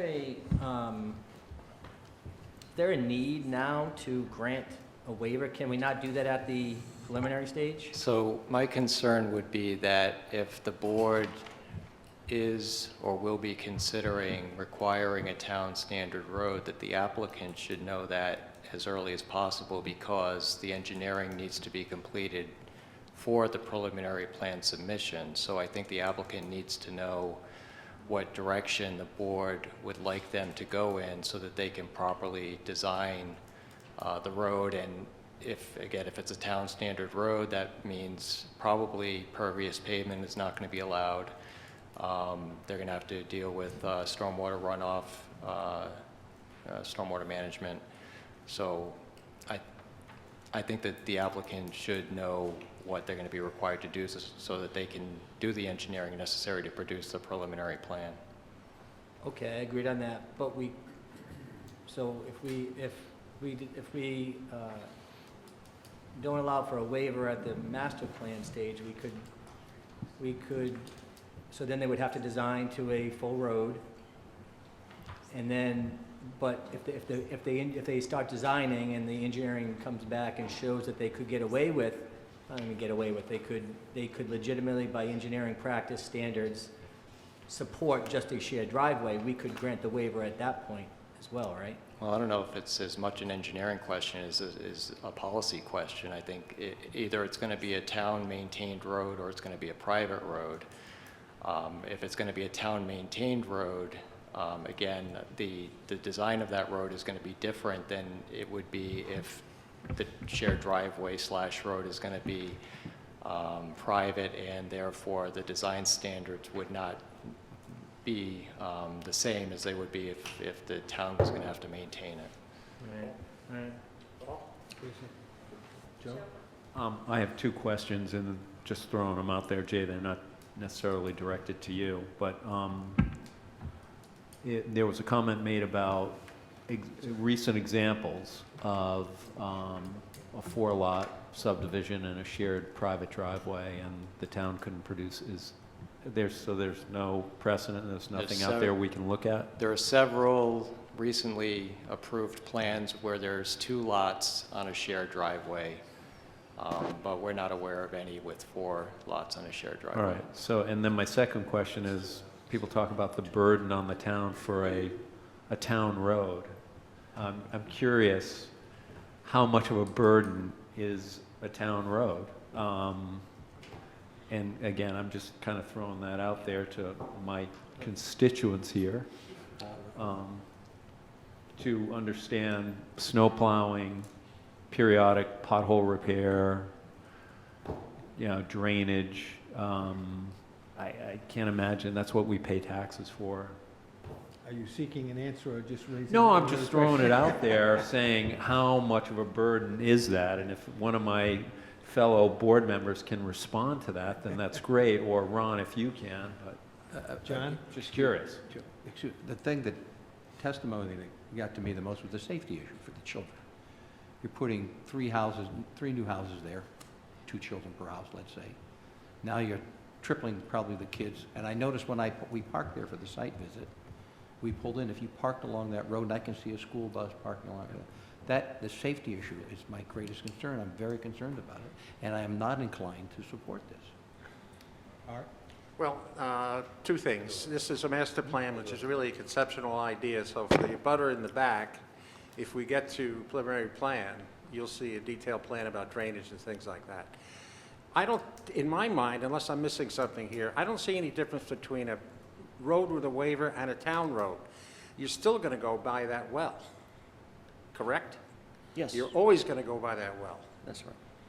It's about the same size, I mean, maybe a little bit bigger road, but we're asking for 20, I mean, I know it's 24. Driveways don't have the same requirement. So I don't know how you quantify satisfying that particular homeowner's concerns either with a wavered road or a town road. I share John's concern. I occasionally used to ride a bike in that particular neighborhood of Vaucluse, Indian, and Peckham. It's tricky, and a lot of people forget about the stop sign. So I don't know how we solve that with a wavered road. It might be better to do the town road. But again, I don't know what I made my statement earlier about having wells. You're really at risk, and you're not going to solve the problem with either road for your well. in the long run. That's my thought. Well, let's Oh, ask. hold on, Mike. Now, the proposed driveway is 20 feet wide? Correct. Now, if you, out on Peckham Avenue there, that road mustn't be more than 20 feet wide either, right? I'm sorry. Peckham Avenue there, that road isn't more than 20 feet wide, is it? I believe it is. Yeah, It is. it's gotta be all of that. Well, I measured the road across, I live on Berkeley Avenue, and it seems like it's the same type of street as that, and that's 20 feet wide, so, that, to me, if I go down Peckham Avenue, it seems like it's the same width street, so. Yeah, it was, sorry. Maybe Lynn can answer that question. It was a narrow road. We haven't done the property line survey, but we did have the edge of road, and it's shown on the plan. Right. It's 18 to 20. I don't think it's any wider than that. Right. I mean, like I said, we haven't actually surveyed it yet, and I would have that information in more detail at the next meeting, but you're right, those roads were very narrow. So the proposed driveway is essentially the same width It- as that road? That's why I was explaining that a 20-foot wide driveway is rather, my street is only 20 feet wide. Right. So, Ron, if it's a town, Ron, if it's a town road, does it make it a four-way stop? Instead So, of three-way? John, hold on. I'm sorry, excuse me. Go ahead. Now, if you're going to have a pervious driveway versus, say, a town road, is there any difference in the stormwater management of that area and the calculations that come into effect? so we still are obligated to reduce the peak runoff from existing and proposed conditions. Pervious materials absorb more of the stormwater than pavement will, so you do get a reduction in what's called a curve number when you're working with a more porous or pervious type material. So there is a benefit in that your drainage basin can end up a little bit smaller, and you're distributing that, you're getting more infiltration across the site versus just directing it across pavement to a drainage basin. So there's a benefit in that. So if you... Did I answer your question? Well, I'm trying to think of what would be better for that well, to protect that well there. Well, in my opinion, I was just trying to brainstorm myself. As far as a 20-foot, if we were gonna do 4 or 3 lots fronting off a dead-end roadway, I would ask the board for a waiver to make it a little bit narrower, just for environmental concerns. It reduce traffic, people drive slower on narrow roads, that's a fact. But your roadway ends up being, okay. That, Continue, please. you're welcome. So the benefit of having a shared driveway rather than designing a roadway that meets 100% of the town specs, regardless if you give us a waiver from a 26-foot wide road here or to match the surrounding area, is that we could offset the center line for the shared driveway, so we could pull the driveway so it's towards the southeast of the right-of-way, which would maximize the separation from the existing well. Closer to the lot. Closer to the existing house Lot on one. 206, right, so we could pull that over, because we have that flexibility, because it is just a shared driveway. When we're designing a road within specs, we try to put it in the center of the center of the right-of-way. That'll make it a little bit closer to that well. I was gonna try to push the driveway a little bit over to see if there was any opportunity to try to save that tree. Can't say we could, because again, we have to do all the surveying and look at it, but there were a little bit more options that were available to us to look at during the preliminary design phase with a shared driveway versus a public roadway. But like I said, once we get wider, there is no benefit to the developer at that point. The benefit becomes these people are paying the same taxes as the guy on the public roadway, so why should they have to plow their street? So at that point, you just make it a town road. Other comments? I have a question. In a case like this where an applicant comes in and they show a road but are requesting a waiver for a driveway instead. Does the road first have to comply with town ordinance requirements? The plan is, if they're following the regulations, should comply with the regulations. They're requesting a waiver. So if they're proposing driveways to replace a road, that road must comply with ordinance requirements? They're required to build a town standard road. Unless you give them a waiver. Unless we give them a waiver. So does that mean that they have to explore the design of the town road first to make sure they can meet those requirements? If you ask them to do that, if you're suggesting that you want to see that before you consider the waiver request, you can do that. But they don't have to do that to make the request. They can just say, They're we requesting, can put a town road in, but we'd rather put a driveway in. they're requesting a waiver. Yeah. Paul, Bill? can I ask Ron, what, the TRC and Tom and Warren, who sit at, obviously, TRC, is it preferred that they have, that it's, maybe in this particular case, was there any discussion at TRC on private? Did we just jump and say, yes, let's, if it's going to be private, let it be private? My recollection is that if it's not on my plate, out of sight, out of mind, I don't have to deal with it, regardless of the cost to Well, maintain it. I'll say it was reviewed, it was discussed, and there was no opposition to the proposal for a shared driveway. Can I ask the applicant, would you consider dropping the request for a waiver at the master plan with the understanding that I'll consider it at preliminary? Would you consider dropping the waiver now? Well, I will vote against the waiver. I would like to see in the past, we have been constrained because we approved a master plan and then discovered later that it was really a problem. But we were constrained at that point. Well, I think I can So I offer, think That's at why I this asked. point, Yeah. I would prefer to see a town road design.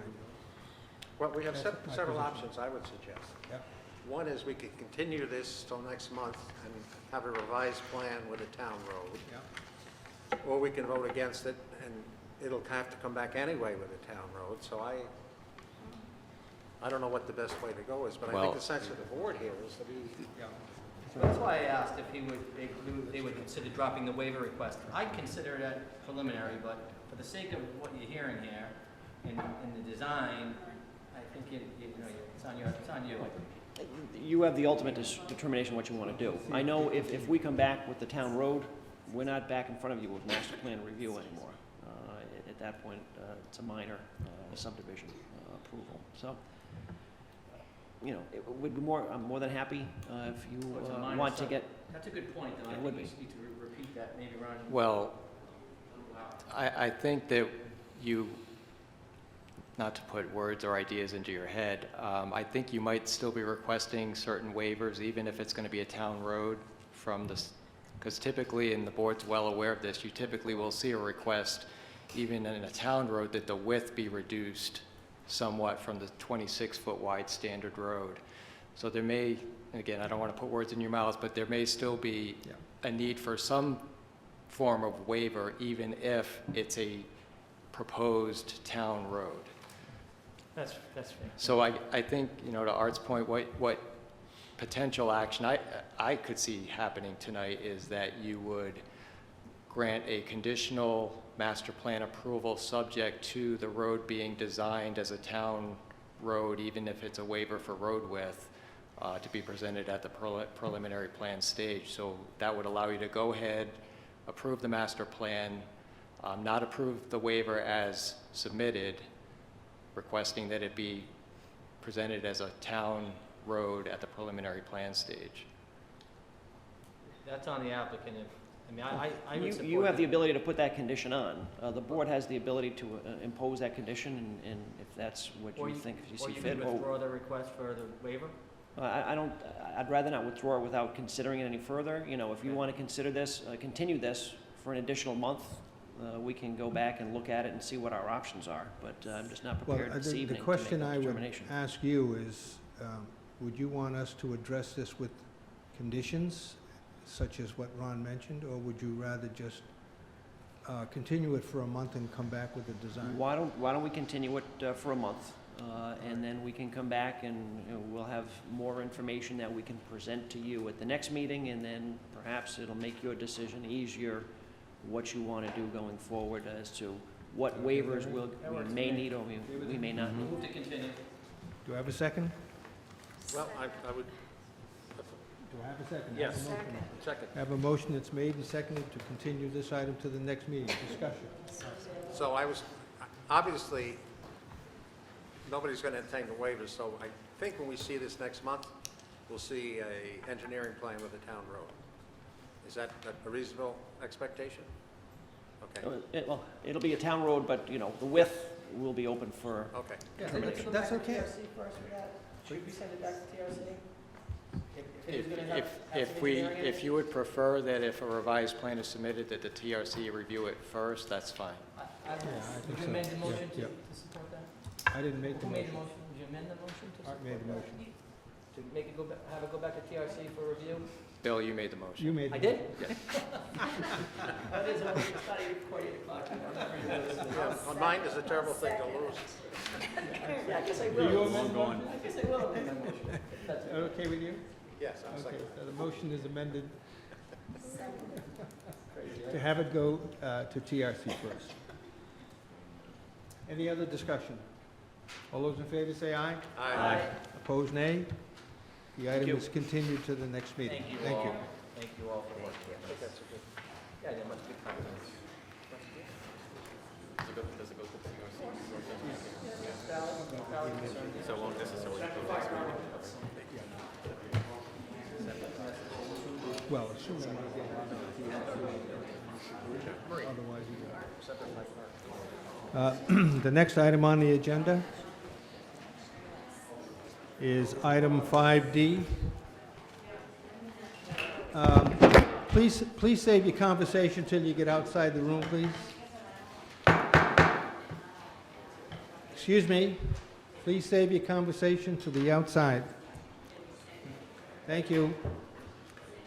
Next item on the agenda is 5D, application of Evergreen Development LLC, 4-lot minor subdivision. Excuse me, Mr. Chairman, 5C. I'm sorry. Well, Apologize. Application of William and Elizabeth Gill for final plan approval of a 2-lot minor subdivision of property located at 1669 West Main Road, Assessors Plat 111, Lot 13. Mr. Mark. Yes, good evening, Mr. Chairman, members of the board. David Martland on behalf of the Gills. This matter is on before the board this evening for final plan approval for the 2-lot subdivision. We were here a couple of months ago seeking preliminary plan approval, I should say conditional preliminary plan approval, subject to obtaining a zoning variance for the frontage, which was obtained at the zoning board. And that decision was recorded as of yesterday by the board, so we're here this evening requesting the final plan approval. I don't have any further testimony to offer. Questions? Bill? yeah, you got your zoning relief, Yes. and that decision, do we have that yet? I don't have it yet, but he's indicated that the decision has been recorded, so. Oh, that's the yeah. decision, okay. we got it, Yep. okay. I think I printed out a copy. So now he has it. Okay, now I have it. So we do have it then. That was easy. Very good. Comments? Further comments? Art? No, I'll make a motion that we approve final plan approval for the Gill application. Second. Motion's made and seconded to approve final plan, adopt final plan approval for the Gill application. Is there any further discussion? Just to be consistent, that it meets all the required findings as indicated in the memo, And we have the we have the, proper documents in hand. yes.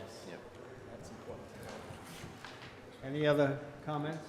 All those in favor say aye. Aye. Opposed, nay. Motion passes.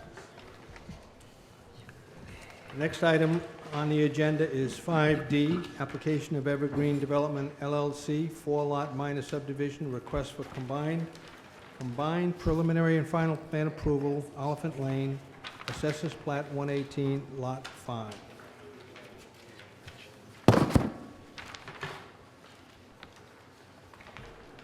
Yes. Mr. Martland. Good evening, Mr. Chairman, members of the board. David Martland on behalf of Evergreen Development. I know it's already been a long evening, and I will try to be brief relative to this proposal. The property itself is located on Elephant Lane, on the north side of Elephant Lane, as you enter from East Main Road. The board, and I think all members, were in attendance for a site visit yesterday with respect to this and are familiar with the property. The proposal before the board this evening is for a 4-lot subdivision. Essentially, there are 3 lot, or actually all the lots will have frontage on Elephant. The 3 lots that are located most to the east that meet the R30 requirements all have 150 feet of frontage. Typically, I think the requirement's 130, so it's a little bit larger on a frontage perspective to provide a little bit more width in the R30 zone. And then the balance of the property maintains the final lot. And as I had indicated at the site meeting, that what's proposed for the rear isn't quite finalized. There are 2 thoughts relative to that. One is a conventional subdivision. Another thought is senior independent living,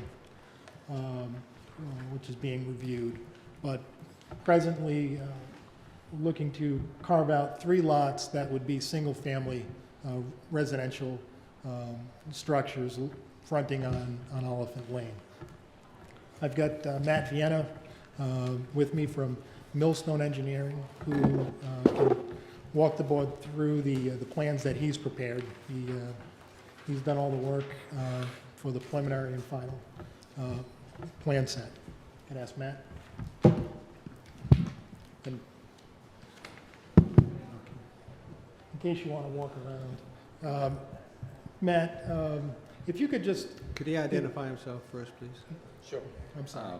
Matthew Vienna, professional registered civil engineer in the state, employed by Millstone Engineering, PC. We have a Warwick office and a Middletown office. Thank you. And Matt, could you maybe just explain a little bit of your professional background to the board? Sure. I've been a registered professional engineer since 2011. I've been practicing civil engineering since I graduated in 1994. I've worked mainly on land development projects such as this, property line subdivisions, coastal permitting, environmental permitting, drainage designs, all the pieces that go into a residential subdivision. It's been my focus. And could you explain to the board what you did with respect to looking at this property and developing the proposed subdivision plans? Sure. As explained, it's a little over 10 acres now. It's a vacant property on the north side of Elephant Lane. The R30 zoning that it sits within requires 30,000 square foot lots, 130 feet of frontage. The 3 lots that we're proposing all exceed that frontage requirement. They all meet the 30,000 square foot minimum lot size requirement. They meet all the zoning criteria, no waivers, no variances required. They all have frontage, so there's no roadway creation. And the large lot to the rear has a little over that frontage is 165. It's left over from the rest of it, so that creates a perfectly viable remaining lot from the lot that was cut out. So again, it all fits and meets the zoning criteria that the property lies within. And it's serviced by public water and sewer, is that correct? Public water and public sewer on Elephant Lane, yes. And any drainage associated with improvements on the proposed lots, how would that be handled? If you want to switch to the next sheet, I believe it's sheet 4. Each lot has been provided with an example single-family home with a 2-car garage with a driveway. Following the state of Rhode Island stormwater guidelines for residential development, each lot has an oversized rain garden to handle water quality treatment and peak flow runoff. These are examples of what each lot may have, but obviously as this gets recorded and each lot gets developed, individual homeowners who purchase the lots will come forward to the building official with their stormwater plan and their exact building and their exact driveway, and they'll have to meet the standards of the town in order to get their building permit. So, as we do in this type of development, that's an example. These could be built just the way you see them, and they would satisfy the requirements. But again, individually, each lot will come in one at a time to the building official with their permit requirements. BJ? Yes, thank you. I have a question. There is a right-of-way which goes right through the third lot over, I believe. I was wondering about the ownership of the right-of-way and how that would be handled. That's actually just a gravel path. Yes, It's just an access path, but it's not a... Is it a recorded right-of-way? No, there is no recorded right-of-way there. That's simply a gravel path on a vacant lot. And it leads to where? Just, the path goes to the back of the property and it goes to both sides from And that the west that to the east person side. hasn't claimed any ownership of the right-of-way. There's no right-of-way on record for this property. Okay. The Right. property behind this has frontage on East Main Road, if that's what you're wondering about. Yes, that's. Yeah, no, that's not landlocked behind this Right. property. That property has frontage. Has this been before the TRC? It has not.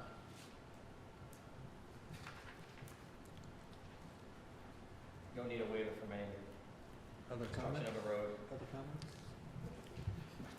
I just have a question. They're requesting preliminary and final approval. What exactly are we approving here? You'd be approving the subdivision.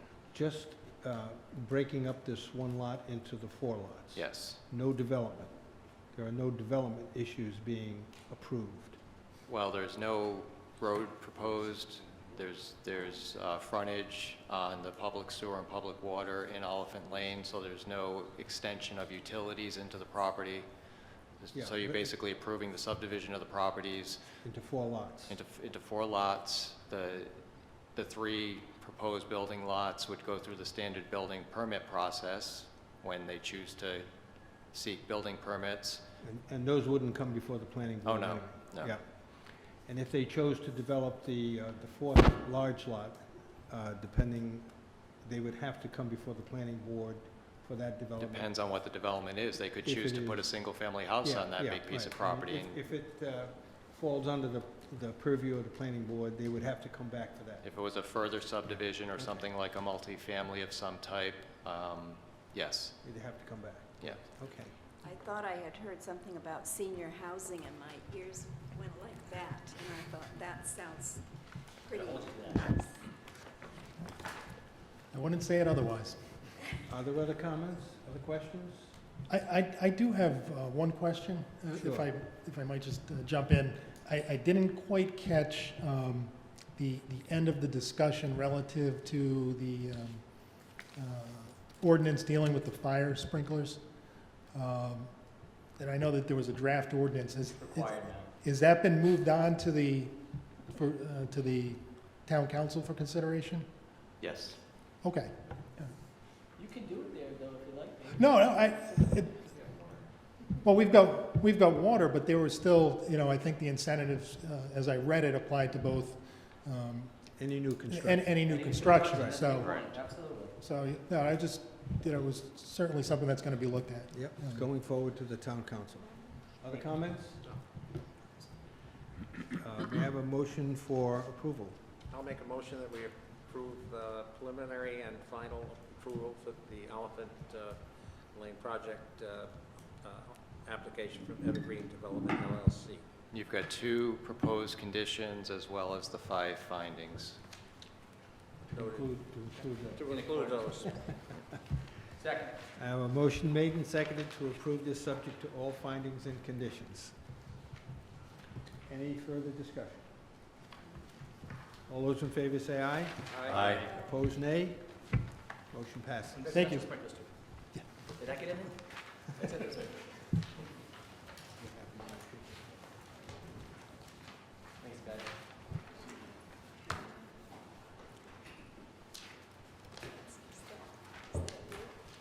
Item 5E, review draft airport hazard overlay zoning district. There has been discussion that because of issues or information that was received at a recent public meeting that this draft go back to the subcommittee for additional consideration. BJ and I went to a public meeting that discussed the airport situation in Rhode Island, including this airport. One of the things that's going on is, you know, in Westerly, you know, there's a lawsuit going on because one of the residents was asked to, they were going to remove an obstruction, you know, which was a large tree, which had penetrated the airspace required, and then they sued, and I guess that our suit was upheld in court, and that's up. Mr. Chair, point of order. We did announce that nothing was going to be discussed at this. And I just, in case people left, I think we need to be cautious there. No, just doing it for our own. I think it's good information, but I mean, people may have had an interest in hearing this, and I think it's important. We did announce it, that Well, respectfully, I think we need to he continue. can make a report on the meeting. We're not discussing the subcommittee draft. He's just making a report on the meeting. I don't have a problem. Just report on the meeting. Nothing about how it affects. Okay, well, there's a lawsuit going on, and it could affect what's going on here too, because of the lawsuit, the use of the runway was restricted at Westerly. It normally could handle, you know, aircraft going out to, I guess, a 3,000 foot runway, but now it's been limited. That's restricted use of planes in that area. So, I mean, that's something that's going on. That's what we got out of the meeting, and I don't know if that's going to affect what we do here or not. Well, I think that's why we want to send this back to the subcommittee to look at it again, and we've already asked the chairperson, Joe, and he was agreeable. Sure. So, I don't think we need a motion. We'll just send this item back to the subcommittee for further One of the consideration. 747s landing there. No, it's 737 MAX. Item 5F.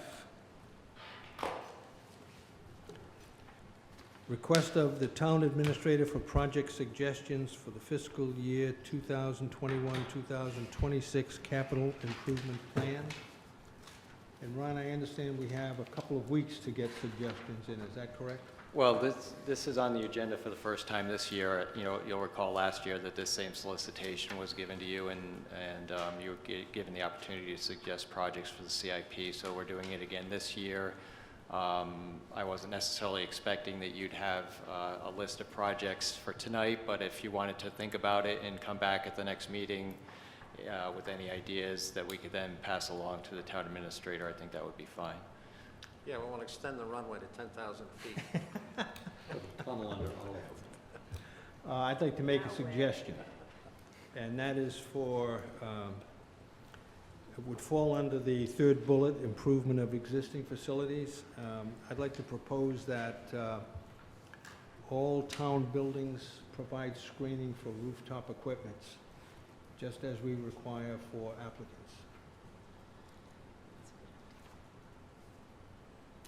That's my suggestion for tonight. Does anyone else have other suggestions? No? We can just move on, right? That's So it do you for- want to have that come back next month for further discussion? Well, yeah, people might, or can they just give you their suggestions? Well, I'd rather have, once we have a list, if there is going to be a list, I'd rather have a vote of the planning All board right, sending we'll that continue. forward. Put it on the agenda for the next Okay. meeting and compile a list as the ideas come in. That sounds good. I have one possible suggestion.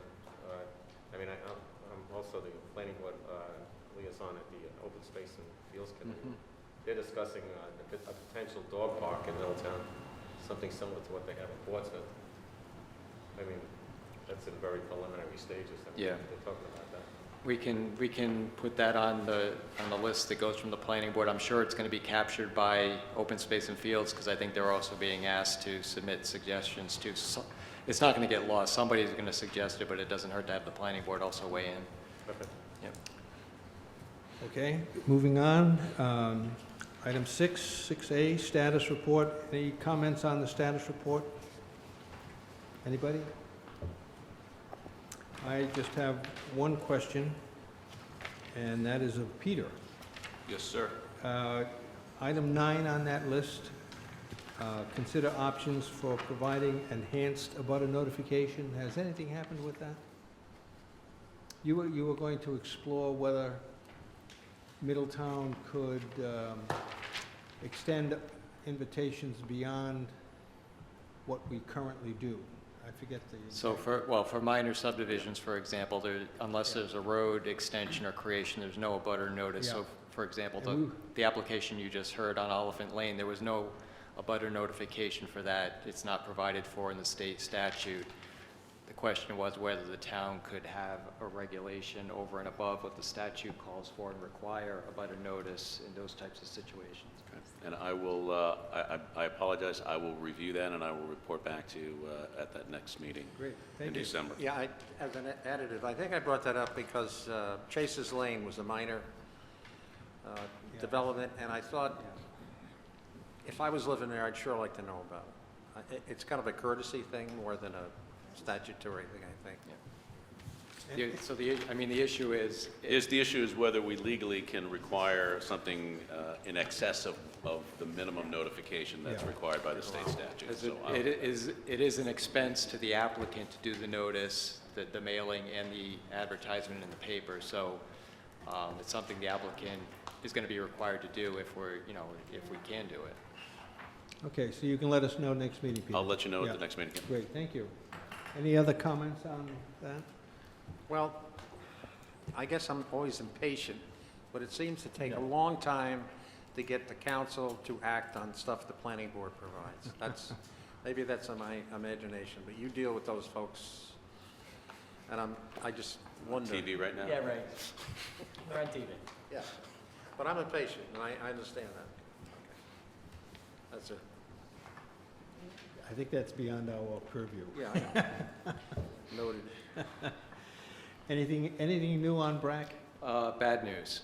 Bad news, wow. So we just heard from the attorney who's been helping us out on this issue, and he's contacted the Navy to determine what the status is of the Green Lane property, the Shoreline Park property. And the current latest estimate for release of that property is about 2 years from now. So it seems like it keeps, Just keeps 2 moving years, back. the 2 years keeps moving. And the issue is their continued investigation of contamination on the property and remediation. So that's their latest current estimate is late 2021 for that property becoming available. Do we have access to their investigations up to now? There is information. They're working closely with DEM. If you're interested, I can contact DEM and get some information from them. There's a restoration advisory board, that's, I guess I was a member of it, but I haven't been attending lately, but they do talk about all those properties along the west side of the island. Yep. And they're gradually remediating a lot of them, and there's a process going on, so I mean, there is a status on it, and they do publish updates to it. Yeah, I mean, I've got to think it's legit that, you know, if it's extended, then there's got to be something there, and obviously we don't want to take it on if it's No. loaded with contamination. So, I mean, want to give them the benefit of the doubt, the government, but I think we have to. But that's why I was seeing how much oversight we had on it. But like Mike said, it is public record, and whatever's out there is out there. Right. Thank you, Ron. Committee reports. Anything further on Rural Village District? Yes, after meeting with John Nunes, we've decided we're going to put that on the shelf. And when John and Chris Bisho are ready to do anything or something, they will come back to us.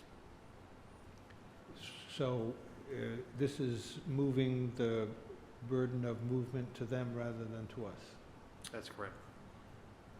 I guess that would be the suggestion or recommendation of the subcommittee, is that without any burning desire on the part of the affected property owners to make any changes to the zoning, and really the whole concept would, in theory, benefit those property owners, because currently all of that property is zoned R30, which has, you know, based on our conversations with the owners, has caused issues in the past. However, they've indicated to the subcommittee that they're not prepared to help advise the town or the planning board on this proposed new zoning district. So This was an item on that prioritized list that came from the town council, so I'm wondering if we should send an informational memo to the town council.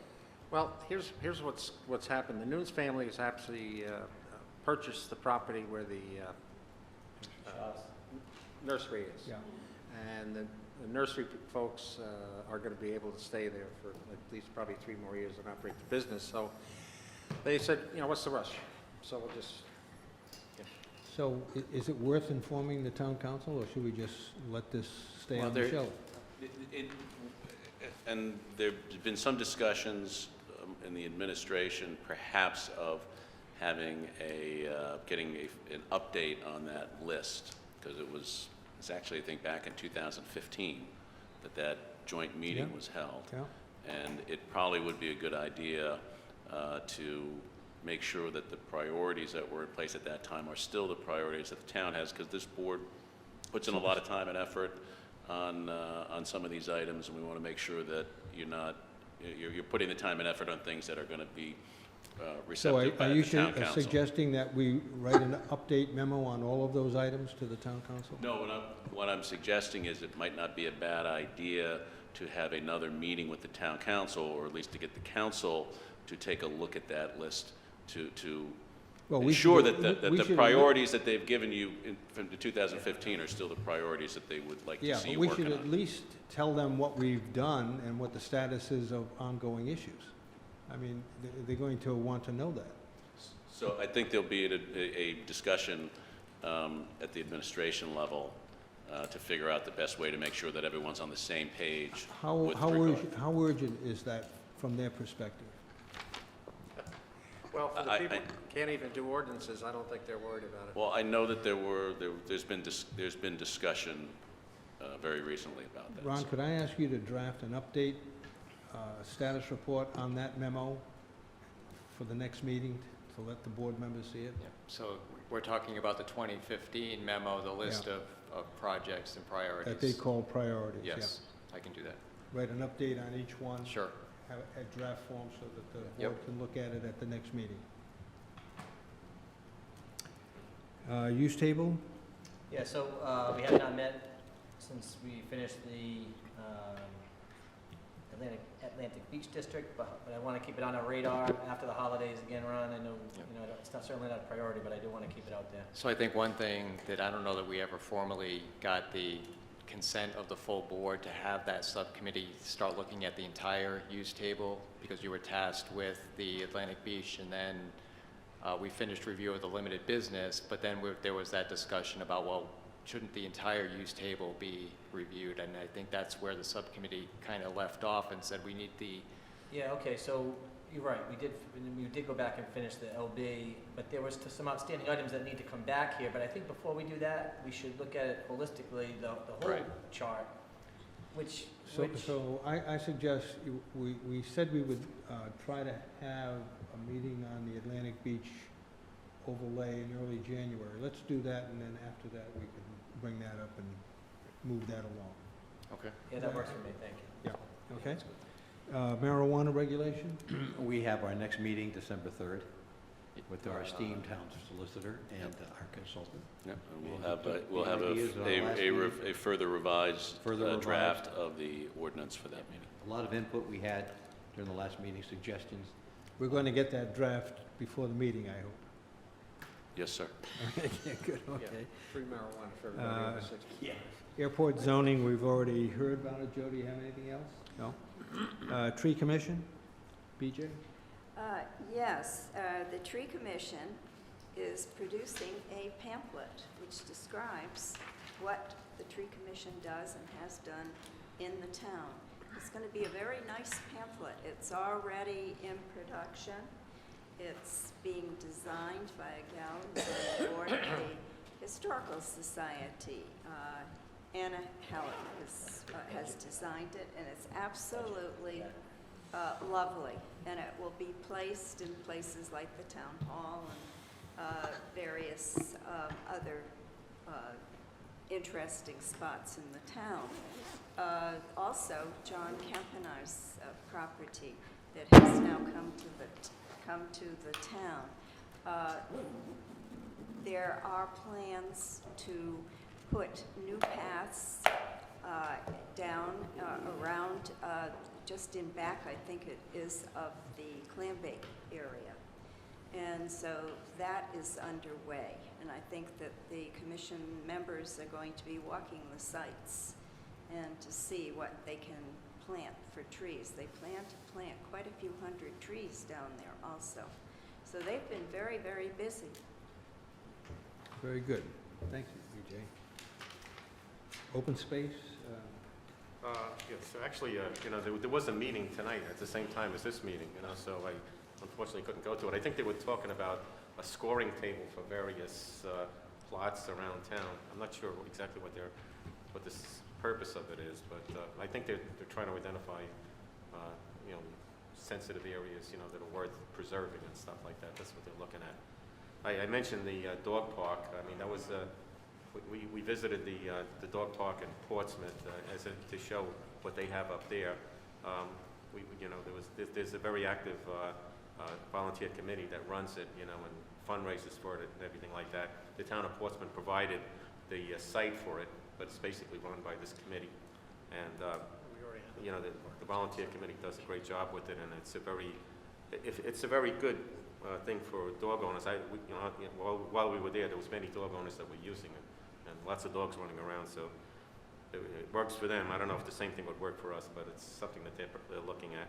And I think they're trying to get a sense of what the desire for such a thing would be in Middletown by asking dog owners if that's something they want or not. So that's about it. Thank you. Conservation Commission, Joe? Yeah, I'm monitoring the very sparse ongoings with the Conservation Commission. I came to I think it was their October meeting. Peter, you were here for that, right? Yes, the meeting. The single applicant on the agenda no-showed. So we sat here for, I think, maybe about 18 or 20 minutes, and then they called the meeting and then immediately somewhat adjourned the meeting. And this month's meeting, November, was canceled for lack of activity, so not a lot going on. Conservation Commission. That's the update. Okay, thanks. Quidneck Island Planning Commission? We've stopped all being fundraisers and focused on the West Side Master Plan redo and the Island Waters project. You still involved? Yes. Oh, you are? Yes. Okay. It's a long story, which I won't go there. Okay, thanks for the updates. Upcoming meetings, the next regular meeting is December 11th. And we have subcommittee meetings set up? There's the marijuana Just the subcommittee. marijuana? I think that might be it. Yeah. Okay, and you're going to set up one for Atlantic Beach District, that's important. Yeah, early next year, Quick yeah. Question, Paul. Sure. Ron, is there a decision for is it Goldstein? Don't we typically get, unless I missed something, did we not get it? I don't think You it's did not get the decisions in your packet. We can get those to you for next month. It's going being appealed to zoning, I don't know when. But we just didn't get it? Yeah. But- Yeah. Well, how many do we have? Don't we have? I'll have to go back and look at That's the all right. agenda. Just- There- I was looking There's to probably see a that. couple, but to Art's point, in case you weren't aware, the applicant on Goldstein application has appealed the planning board's denial, so that'll be heard by the zoning board at some point coming up soon.